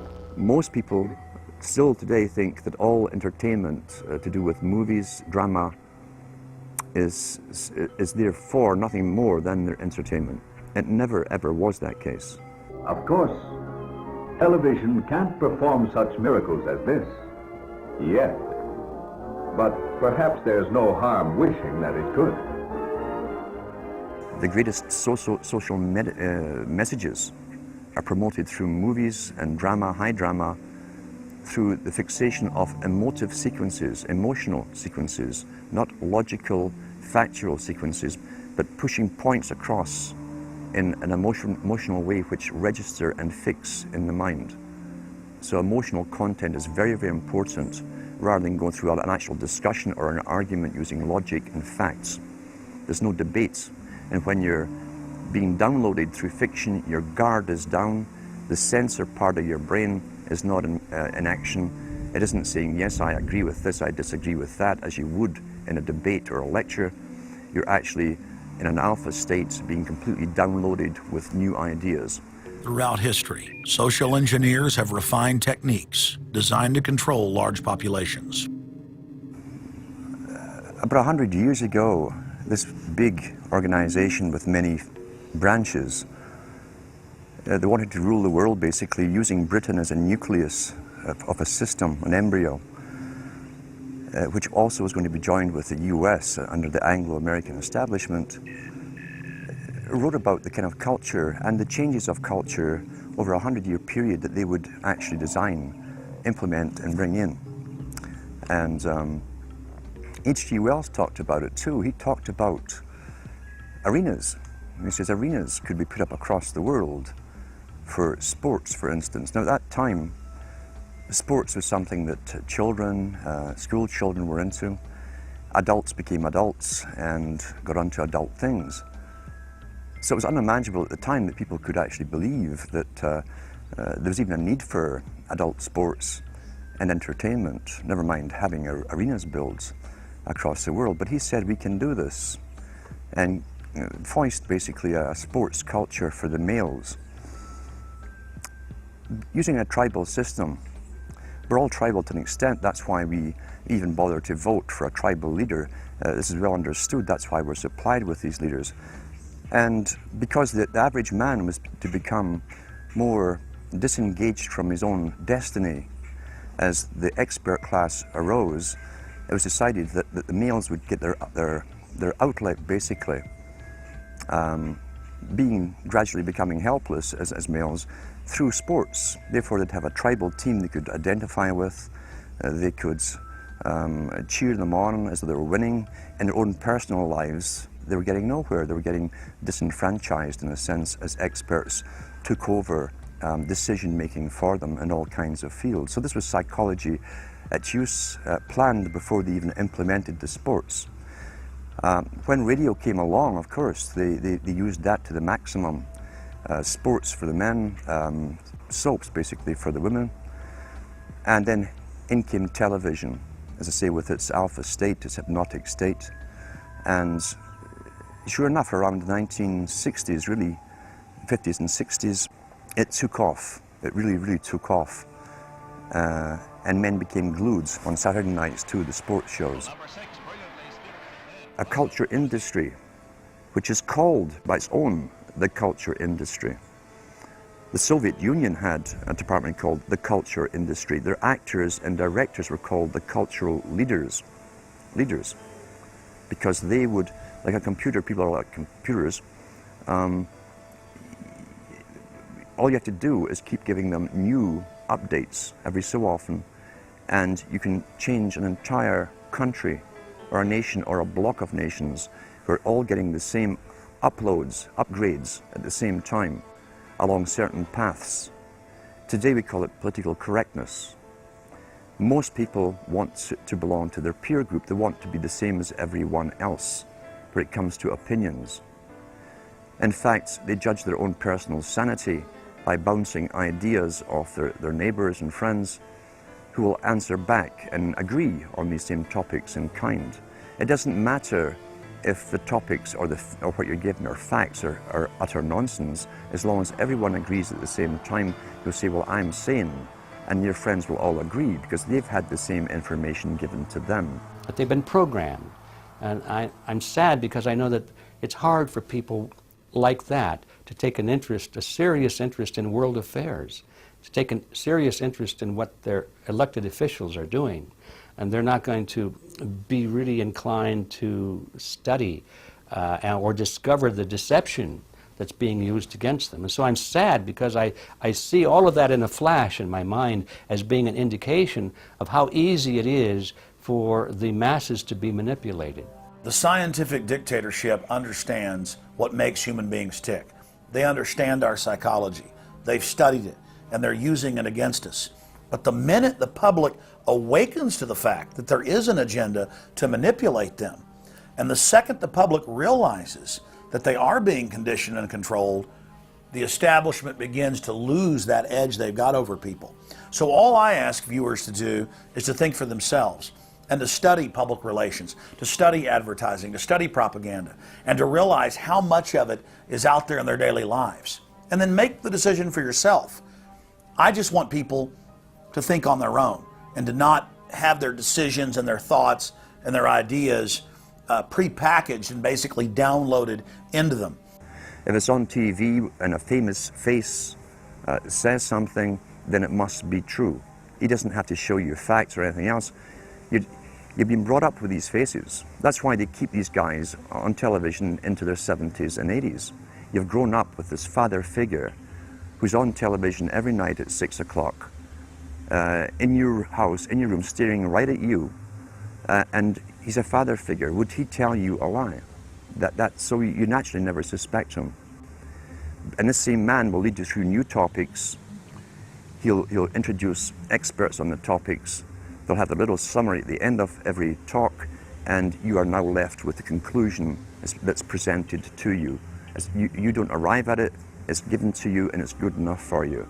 When I was growing up, people were talking on their front porches, neighbors were playing baseball, there were nightly barbecues. You don't see that anymore. We've lost our communities. You drive through neighborhoods, you see the blue glow of television sets. We're losing our humanity. So if you want to rebel against the globalists, the social engineers, start by turning the TV off a few hours a day and actually getting to know your neighbors, getting outside that comfort zone, expanding your horizons. By coming together as communities, by getting to know our neighbors, we defeat the social engineers. We're programmed today perfectly, just like machines.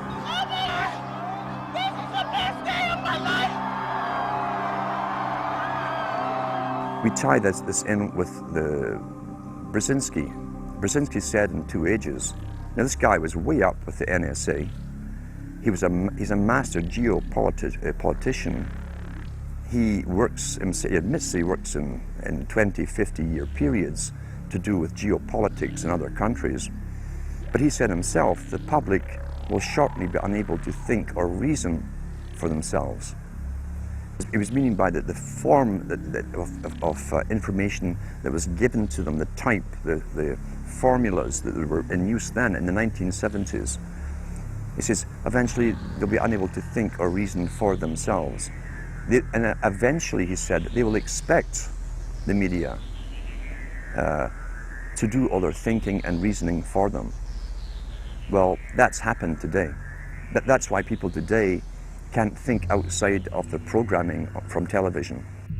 Zbigniew Brzezinski, Obama's main foreign policy advisor, talks about how a cult of personality can be artificially manufactured to influence the masses.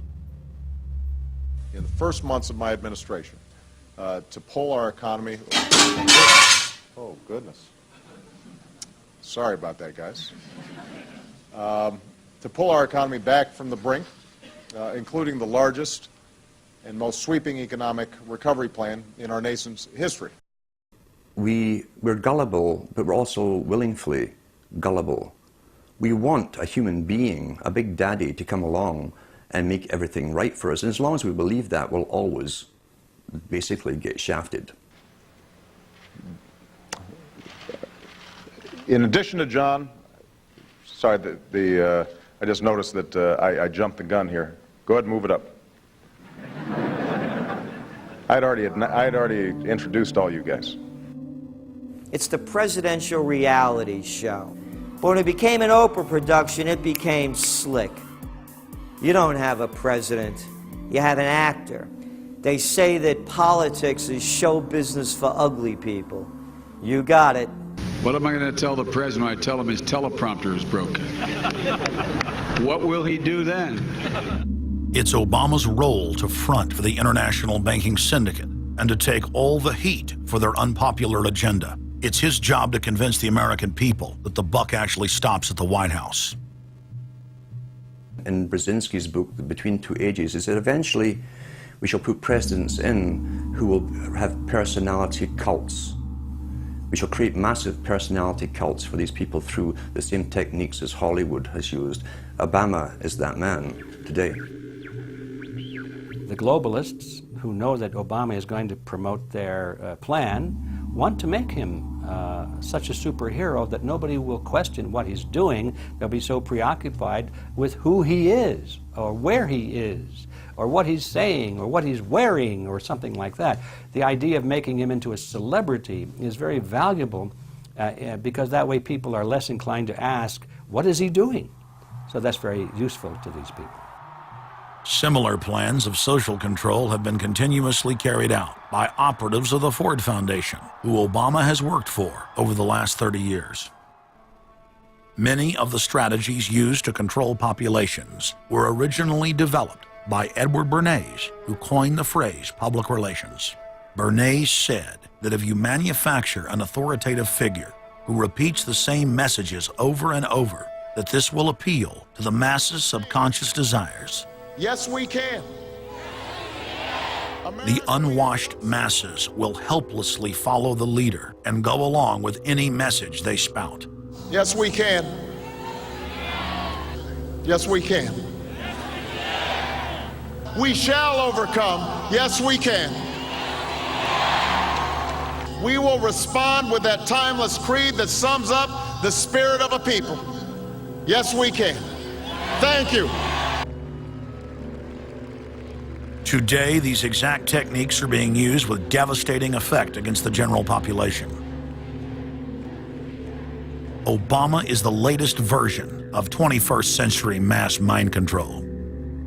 The psych warfare engineers are counting on Obama to finish the plan they began decades ago. Beyond their plans to devastate the economy for global consolidation, a new international framework of draconian law is being constructed to establish a system of neo-feudalistic serfdom. Remember, it was Bill Clinton who gave us NAFTA. And it was Al Gore, the hero of the environmental movement, who was the hatchet man for the Clinton administration to cram NAFTA down the throats of a reluctant Congress. Now, this is a good deal for our country, Larry, and let me explain why. Al Gore, who carried the ball for NAFTA and GATT, is now one of the top standard bearers for the elite's agenda. I didn't interrupt you. Okay, now, guys. Now maybe it just... Is this... NAFTA. Why? Huge numbers of manufacturing jobs left Canada, came into the United States because of a 15% wage differential. We pay our workers less in Canada. Now, when you've got a 7-to-1 wage differential between the United States and Mexico, you will hear the giant sucking sound. No, there's a political lesson, there's a business lesson. Sorry. He serves as the front man for the carbon tax cap and trade scheme, which will not only increase taxes on every American, but will also transfer our national sovereignty and rights to a tyrannical world government, all in the name of saving the earth. Is the legislation that we are discussing here today, is that something that you are going to personally benefit from? If you believe that the reason I have been working on this issue for 30 years is because of greed, you don't know me. I've been willing to put my money where my mouth is. Do you think there's something wrong with being active in business in this country? I am simply asking for clarification. I'm proud of the relationship. I'm proud of it. My name's Dr. Tim Ball. I'm a climatologist. I have a PhD in climatology from the Queen Mary College, University of London, England. And I've been studying climate both with my 9 years in the Canadian Air Force, where it was essential to flying, and then after that at the university. So it's essentially been the whole theme of my career. Initially we're called climate skeptics. I said, but all scientists are skeptics. If you're not a skeptic, you're not a scientist. And then when that didn't work, then they came out with the charge that we were climate change deniers. And I remember when I was first called a denier, and it was in the Times of London in England, and of course the word denier was clearly deliberately chosen because of the Holocaust connotations of that term. So it was not only a charge that you were ignoring the truth, but you were doing it in a very evil way. And of course, I laugh about that now because my whole career has been anything but a climate change denier. I've spent my career trying to educate people to how much climate changes naturally. So I'm anything but a denier, but of course that is part of the politics. Under the Nazis, there was something called race science. They had a lunatic theory of eugenics, the Aryan heritage, and all the rest of this. Absolute crackpot pseudoscience. There was no empirical measure or empirical test for the validity of those theories. They simply asserted them, and if you were a professor who stood up to them, then the Gestapo would come and take you away. We are perilously close to such a situation right now. Any academic, any other figure standing up to say the global warming theory of Al Gore is a piece of crackpot nonsense is in danger. You'd be fired from a government job, and in many universities, your job would be in danger. And of course, it's also part of what's called ad hominem, that if you can't defeat the person's argument rationally, you start attacking the person. And we see that with these terms, and we see it with Al Gore calling them flat earthers. Congressman, you began by denying that there is a consensus on the science. there is a consensus on the science. Well, you mustn't have been listening to our testimony that we've had for the last few days with dozens of experts that have come in who have given completely different views. Well, so I would encourage you to go back and look at the testimony this committee's heard. There are people who still believe that the moon landing was staged on a movie lot in Arizona. And neither of us are one of those, and I know you like giving those cute anecdotes. This is not a cutesy issue. We're talking about something that can export millions of jobs out of our economy, out of our country. Richard Lindzen, an MIT professor of atmospheric physics, said it many years ago when he said the consensus was reached before the research had even begun. And then scientists like myself that stood up and said, hold on a minute, I got problems with it. Oh, paid by the oil companies, don't trust that guy. What the international scientific community is saying is correct. There is no legitimate basis for denying it. Now, you hear the consensus argument. Well, the majority of scientists. What they're always talking about is, and originally the IPCC was about 3,600 scientists, it's now down to 2,500. That's the people they're talking about. But when you look at it, most of them are bureaucrats. They're not scientists at all. And very, very few of them are actual climate experts. Now, the consequences of that, and whether that's because of man-made CO2, I think are debatable. If CO2 is not causing the climate change, what is? What are the major driving factors? And so they're essentially the ones that are left out by the Intergovernmental Panel on Climate Change. It's unbelievable to me that they can come out and ignore the sun. I mean, everybody knows the sun goes in, it gets cool. You notice that, right? You have an eclipse, the temperature drops, and the birds start to get excited and so on. And when you look at the seasonal changes with the sun, how you can suggest that the sun is not a factor is really quite remarkable. Giving us false scientific information is not going to clean up our environment. Speaking with a lot of promises and innuendo is not going to help clean up our environment. The globalists have co-opted the environmental movement. There are a lot of real environmental problems we face, like genetic engineering, where they're splicing plants, animals, insects, you name it. Toxic waste dumping in the ocean. No one wants to breathe bad air or drink toxic water. But the global carbon tax has nothing to do with that. It's a tax literally on breathing. Go out on the street or talk to your friends, your neighbors. Ask them, hey, should we ban dihydrogen monoxide? It's bad for the environment. The average person will sign your petition calling for the banning of water. That's right. Dihydrogen monoxide is water. It's the same thing with table salt, sodium chloride. And that's exactly what the establishment is doing with carbon dioxide. Ooh, dioxide. It has this scary sounding name. But the truth is, it's one of the 4 elements of life on this planet. Oxygen, carbon dioxide, water, and sunlight. And if the establishment can tax and list as a toxic waste one of those basic 4 building blocks of life, carbon dioxide, they can regulate and control every facet of our lives and shut down any businesses that aren't part of their New World Order. The idea that carbon is a pollutant is essentially a way of saying that humanity is a disease or a cancer that ought to be wiped out. Genocide. People have argued in this environmental coterie around Obama, around Holdren, the theoretician of de-development, who is now the science advisor of the White House, really the anti-science advisor. They've argued that babies are carbon monsters, carbon machines, and that every time you breathe out carbon dioxide, you're part of the pollution of the planet. This is an absolutely anti-human doctrine. They use the environmental movement to promote their real agenda, which is globalization and federalization and power. The advisor to Gordon Brown wants to exterminate 1/2 of the population of the British Isles. Now that's something Hitler might have tried to do, or Stalin. They didn't succeed. Will Gordon Brown do it? You can read this in the statements of these lunatics, radical environmentalists fanatical Malthusians, tree huggers, whatever you want to call them.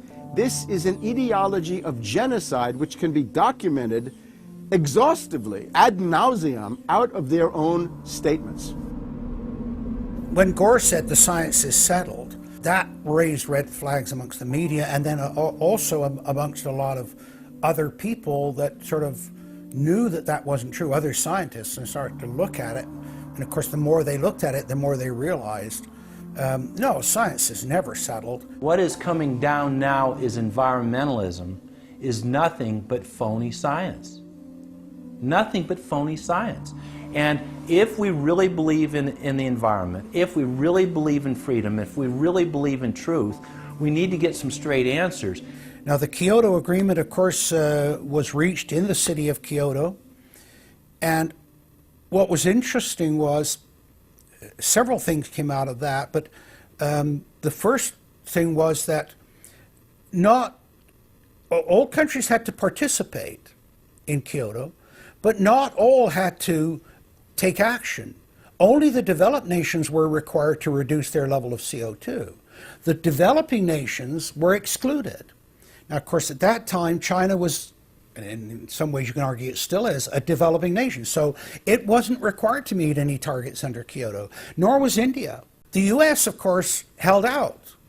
And what's interesting is that the U.S. Senate voted 95-0 against the Kyoto Accord, even though Al Gore was the vice president at the time. And lucky for him, he didn't have to cast a deciding vote. But so it was 95-0 against it because the U.S. Senate saw, no, this is a socialist distribution of wealth. This is going to cost jobs and economy, and so they scrapped it completely. We're now told that you have to buy carbon offsets. In other words, if you have sinned by having a carbon footprint and by carbon emissions, you've got to buy a carbon offset, which is usually a scam. Somebody claims to have planted an acre of grass in the third world. It never happened. They take your money and laugh all the way to the bank. But they're telling you that in order to cleanse your guilt, you've got to buy a carbon offset. Talk about carbon polluters. You talk about them. It's my understanding that back in 1997, when you were vice president, Enron's CEO, Ken Lay, was involved in discussions with you at the White House about helping develop this type of policy, this trading scheme. And is that accurate? Is it inaccurate? It's been reported. I don't know, but I met with Ken Lay, as lots of people did, before anybody knew that he was a crook. Right, and clearly you can see why so many of us are concerned about this type of cap-and-trade energy tax that would be literally turning over this country's energy economy. I didn't know him well enough to call him Kenny Boy. Well, but you knew him well enough to help devise this trading scheme, and obviously we know what Enron and these big guys on Wall Street like Goldman Sachs, and I know you've got interest with Goldman Sachs. No. Well, that's been reported. Is that not accurate? No, I wish I did. With executives from you're partnered in companies with executives from Goldman Sachs. Well, if you're not. Al Gore has got to be the greatest con artist in modern history. This guy claims he invented the internet, even though it's on record he's a liar, and he got away with it. He was the pitch man that successfully sold, as vice president, NAFTA and GATT. That's lowered the standard of living in the United States and Mexico and almost completely deindustrialized our country. Now he's saying you should pay him and his private company, set up by Enron, a carbon tax on breathing. Look, if you want to buy Al Gore's propaganda, go ahead. But before you do that, you should at least look into the claims he's making. There was a meeting in the White House in 1998 between Al Gore and Bill Clinton, Ken Lay, and Lord Browne. Okay, well, who were these people? Well, we know the president, the vice president. Ken Lay, of course, was the president of Enron. And Enron was a major, major player in the carbon credit, carbon trading. And in fact, stood to make an enormous amount of money out of it. And so it was part of I think, part of the collapse of Enron. And Lord Browne, of course, was the head of the largest oil company in the world. And they were looking to buy into this, as is happening now, where the energy companies are becoming the big promoters of, oh, we got to go green, we got to go to alternate energies, and all of this stuff. They saw a business opportunity and leapt onto it, and one that would make them look green again. When it came time for the 1,200-plus page greenhouse gas emission and carbon legislation to be voted on, the Speaker of the House, Nancy Pelosi, would not let the Republicans, or even members of her own party, see the bill until minutes before the vote. Republican Minority Leader John Boehner engaged in a rare House filibuster and read shocking section after shocking section from the legislation. Now, I really hate to do this, but when you file a 300-page amendment at 3:09 a.m., the American people have a right to know what's in this bill and have a right to know what we're voting on.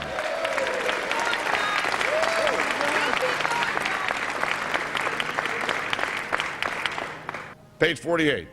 Each building code enforcement department receiving a grant under subsection A shall impanel a code administration and enforcement team consisting of at least one full-time building code enforcement officer, a city planner, and a health planner or similar officer. I can take you to Chickasaw, Mercer County in my district. They don't have one full-time person that works for the village, all right, not one. Look at the mandate on every city, village in America right here in this bill. So that we're not only going to tell you what the codes are going to be, but we're going to tell you how many people you need to hire to enforce this. Page 41, determine any geographic area within the contiguous United States that lacks a federal power marketing agency. Because, you know, we can't move power around the country without a federal power marketing agency. We do it today, but now we have to have a new government agency to do this. All California housing standards are now going to be imposed on every American community. You don't have the right to have your own building standards in your community or in your state. Hell no, the federal government's going to tell you what they are. It quickly became clear why Pelosi and the Democratic leadership were desperate to keep the contents of the bill secret before the vote. Now, because of this underlying bill, the federal government will virtually have control over every aspect of lives for the American people. It is time to stand up and say, we get to choose. We choose liberty or we choose tyranny. It's one of the two. The underlying bill represents the tyranny and the intervention of the federal government. It's our choice. What will we choose today? Will we choose liberty or will we choose tyranny? And I know that we'll be facing the single moms that heard from last summer. They can't afford the gasoline bill. They can't afford the propane. You didn't do a great thing. You hurt some really decent families struggling, trying to make it, and this is going to be their death knell. It breaks my heart. I yield back. It is, of course, a carbon tax on economic activity, farming, manufacturing, real production here inside the United States. It would tend to shut down even those miserable remains of an industrial economy that we still have after the collapse of the Detroit automakers and their related subcontractors and so forth. Every home and business in the United States would be federally regulated and controlled. Mandatory home inspections will be carried out by federal inspectors, and it's all at the expense of the homeowner. In New York, they're called the environmental police. On this day, a surprise visit to a market in Brooklyn's Chinatown. And every day you're not in compliance, you face huge fines. Go to page 235. The Secretary may set and collect reasonable inspection fees to cover the cost of inspections required. So number one, they can come in, the federal government can come in and inspect your house and send you the bill. And if they find that you're out of compliance with this new federal code, the Secretary shall assess a civil penalty for violations of this section. And then further, going to page 236, each day of unlawful occupancy shall be considered a separate violation. We're setting up a global warming Gestapo that can literally come in, and now this new term, unlawful occupancy. So now living in your home is considered unlawful under this bill. This is ludicrous. Worst of all, carbon czars in more than 35 federal agencies are given unlimited dictatorial power to tax all forms of carbon and carbon emissions. The Commissar Green Police openly brag that they will have the power to selectively enforce the new edicts on a case-by-case basis. It's funny because when I tell people what I do for a living, the first response usually is, "You're with the environmental police?" There is no environment in New York City. With this new power, the green mafia can take over the entire economy through selective enforcement. We know, Madam Speaker, that this national energy tax will cost the American people $2 trillion. We know that. We know this will result in a loss of 2.5 million jobs every year for the American people. We know that. We know this will result in a reduced standard of living for Americans. We know that. What is the point and what's the benefit? The same central banks that have stolen more than $50 trillion from national treasuries across the planet are now creating a new derivatives fraud through the cap-and-trade carbon tax system that dwarfs their previous Ponzi schemes. We've just watched a financial meltdown in this country, the likes of which hasn't been seen in some time. Now, if people like credit default swaps, they're really going to like the carbon swaps that are going to occur and the carbon future swaps. We spent a full day in this committee last summer talking about the manipulation of the energy futures market in oil. We're going to create, I fear, another such system that people who have an inclination to react dishonestly to systems are going to actually have a new opportunity. Is that not a problem?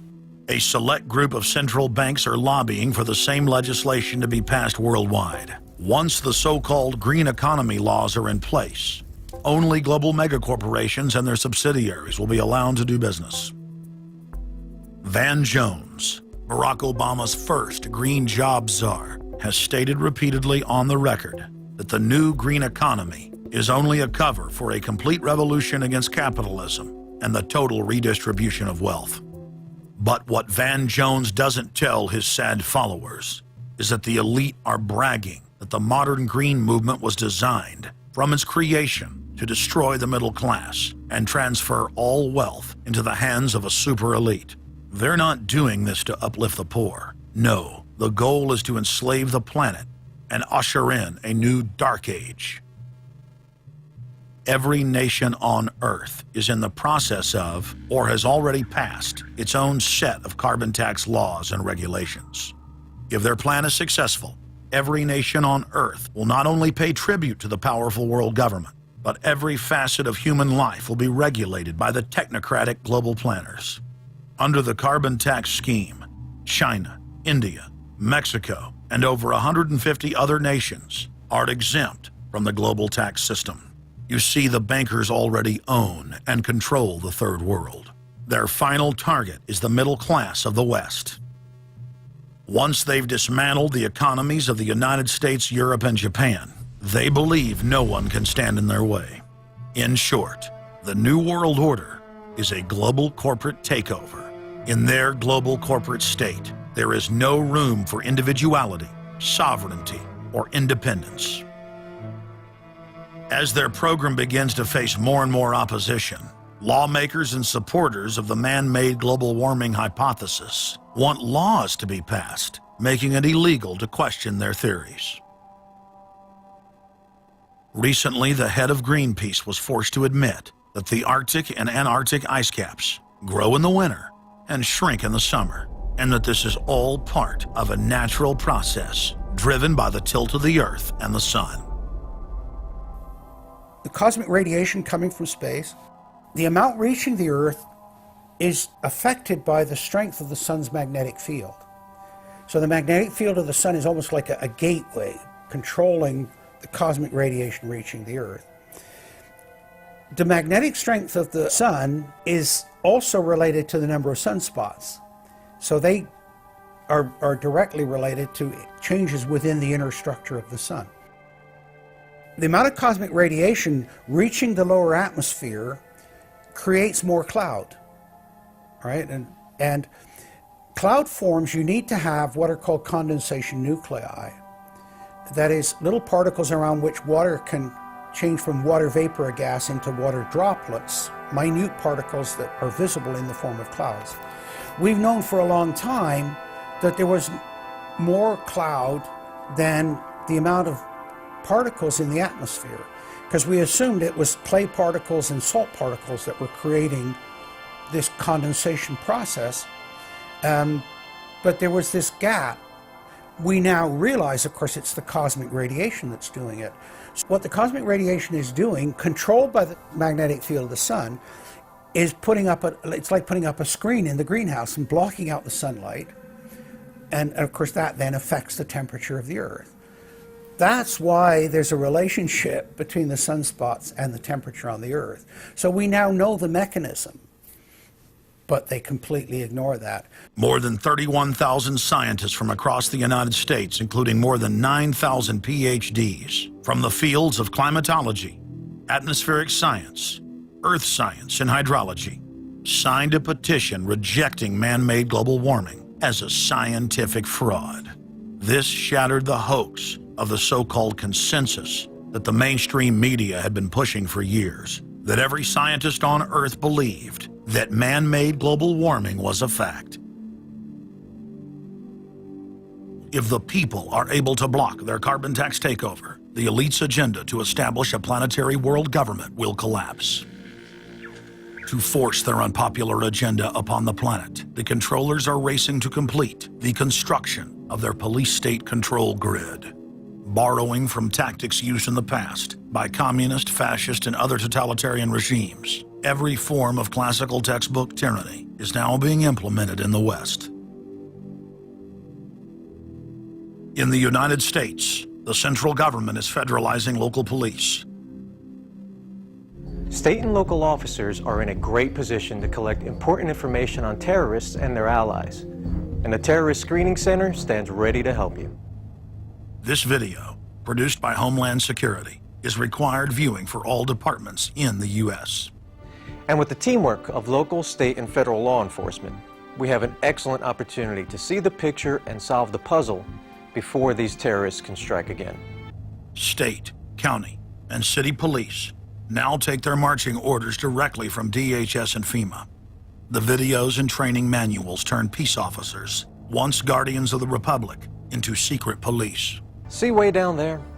There's a woman taking photos of the dam. Someone called 911 and reported a suspicious person.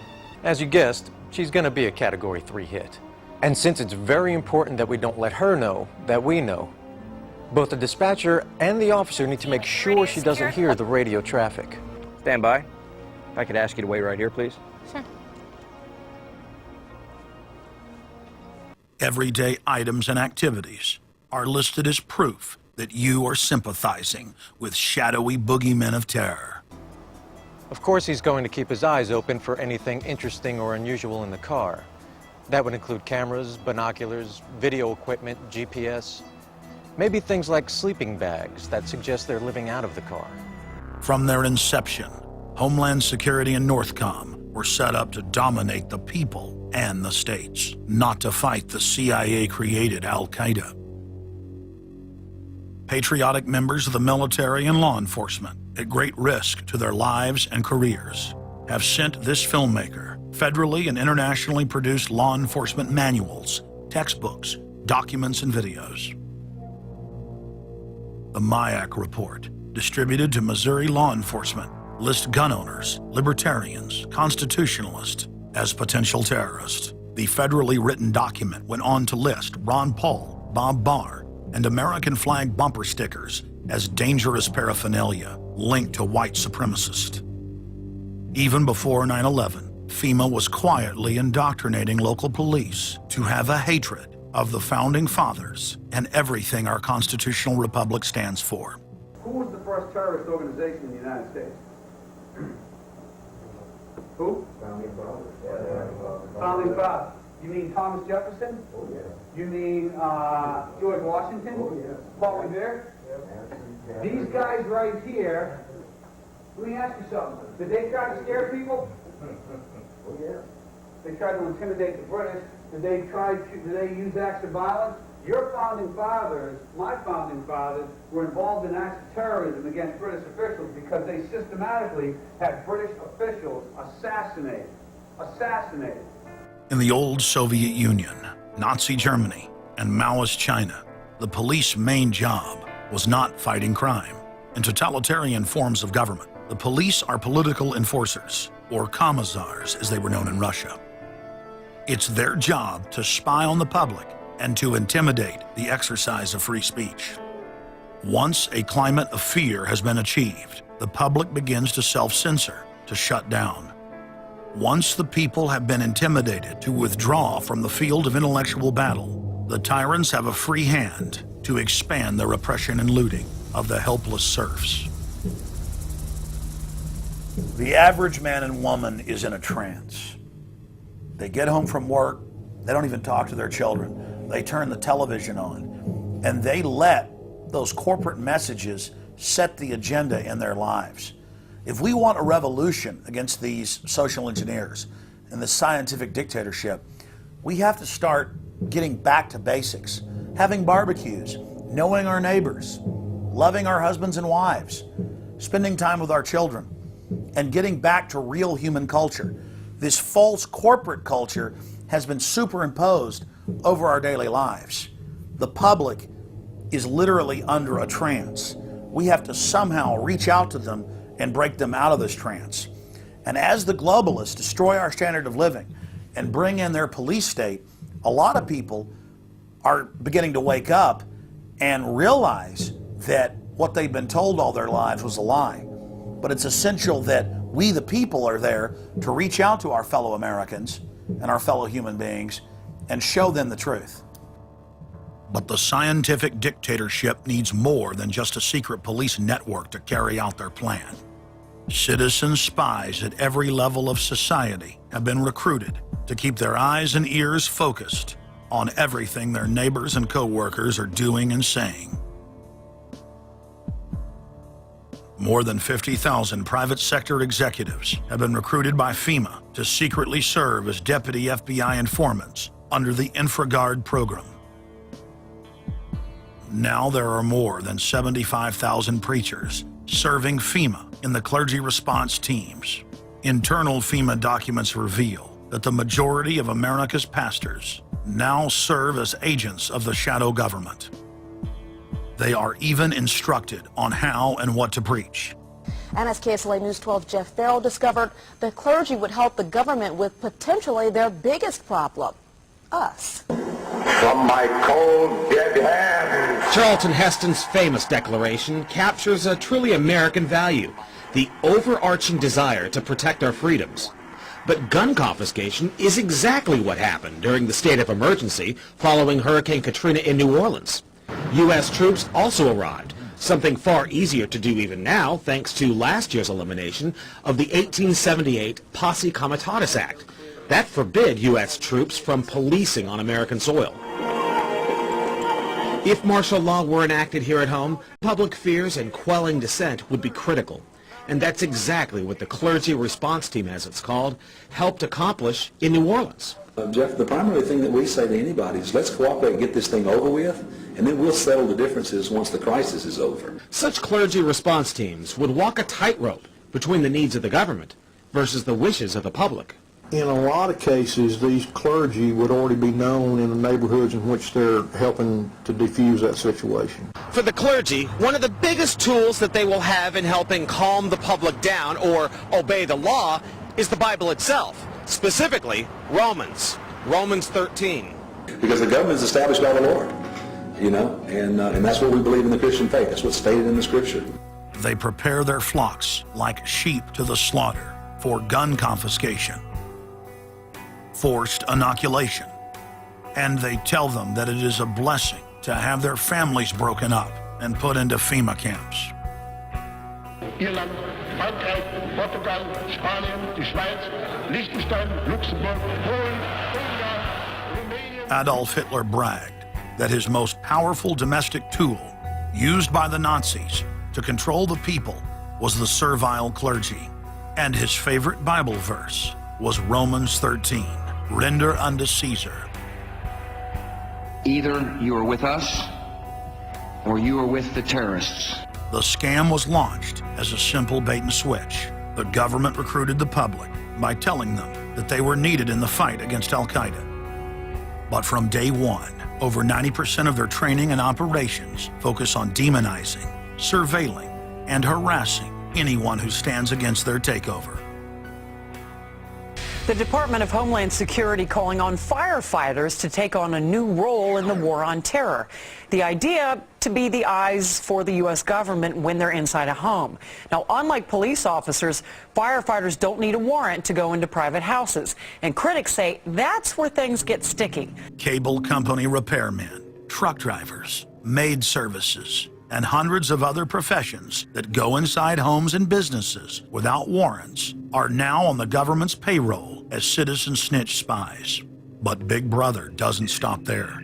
Children are being indoctrinated inside the public schools nationwide to spy on their parents. You can give information without having to give your name. You guys can get paid for good tips up to $200. The New York Times praised public school programs in the United States and England that are training children to report their parents for eco-crimes, like taking a hot bath or letting the water run while you brush your teeth. All of that violates their carbon footprint credit allotment.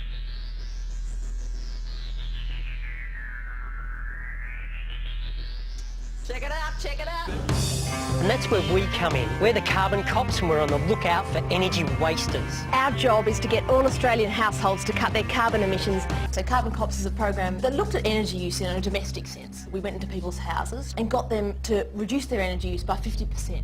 Sadly, the Boy Scouts of America have now contracted with the Department of Homeland Security and are now training more than 20,000 Boy Scouts in anti-terror urban warfare mount training.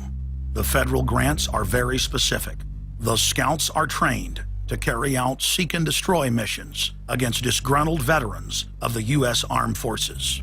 Good evening, everyone. Homeland Security is enlisting some unlikely new recruits to fight terrorism and help with other emergencies. The Girl Scouts. Girl Scouts across the country and here in East Tennessee are now taking part. 9-year-old Elise Murphy has already earned a lot of Girl Scout patches. And now, every member of the 3.4 million Girl Scouts of America is now being trained by the Federal Emergency Management Agency to aid and support Homeland Security in disaster and anti-terror operations. One of the things that if you talk to our generals, they are desperate for is a civilian counterpart to our military forces. Everybody somewhere between the ages of 18 and 25 will serve 3 months of basic training and understanding in a kind of civil defense. So is this compulsory then? Well, you have to, in a sense, it's a required of everybody, 18 to 25, 3 months, and at some point at that point you do it. Creating citizen armies in one way is, it's disgusting, because what you do is you get young kids and you can mold their minds easily. And we saw them chanting and crying, and they'll follow any leader, whether it's in a black shirt, a brown shirt, a red shirt, whatever the shirt might be. Another branch of Homeland Security, the Corporation for National and Community Service, is setting up literally hundreds of other private uniformed youth groups. The White House has introduced legislation to establish forced national service for all Americans between the ages of 16 and 64. In 2008, the North American Military Governorship, known as NORTHCOM, announced that they had deployed 4,000 regular Army troops inside the United States to deal with civil unrest because they knew that their offshore masters were about to rob the United States blind. In 2009, the Pentagon requested funding from Congress to deploy 379,000 military personnel in thousands of communities across the United States. And now, legislation has been introduced in Congress to expand a system of FEMA concentration camps across the United States under the National Emergency Centers Act, H.R. 645. The Republic is hanging by a thread. The last vestiges of our free system of government are being swept away. You know, you got time to watch baseball, you got time to watch football, you got time to entertain yourself, but I think a knowledgeable public we're losing, and we've got to get people back on track to paying attention, because if you don't pay attention to your government and what they're doing, you're going to pay some dire consequences for it. Unless we become active and become influential in the power centers of society, there's nothing we can do about it. Just knowing about it is not enough.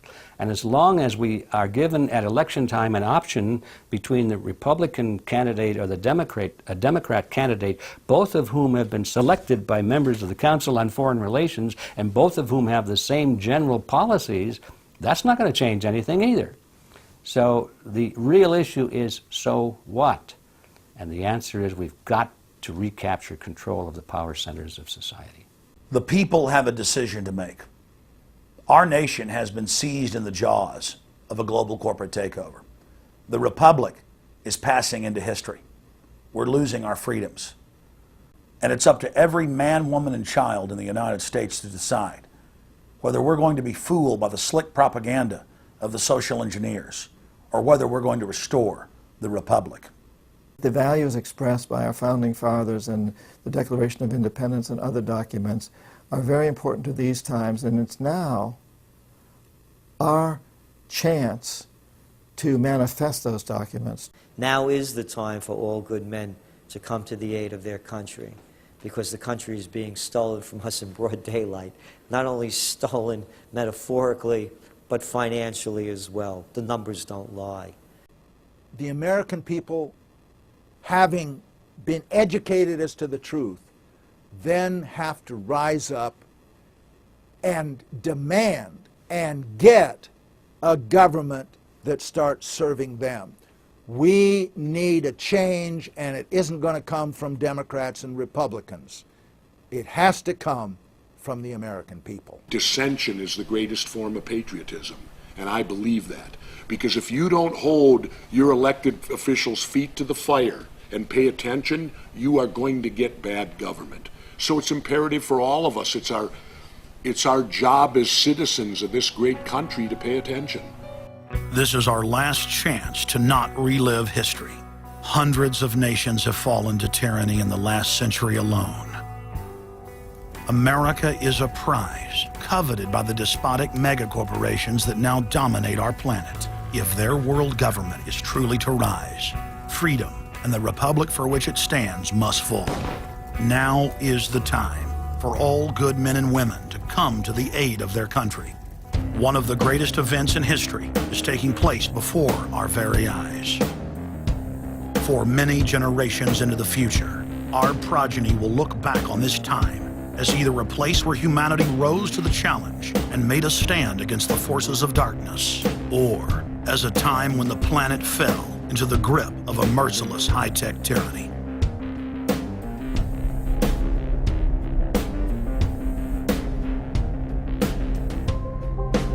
In Part 2 of Fall of the Republic, you will learn the elite's master plan for humanity. But more importantly, you will learn how to stop that plan, reverse the criminal tide, and reignite the flame of liberty on the long march to man's ultimate destiny.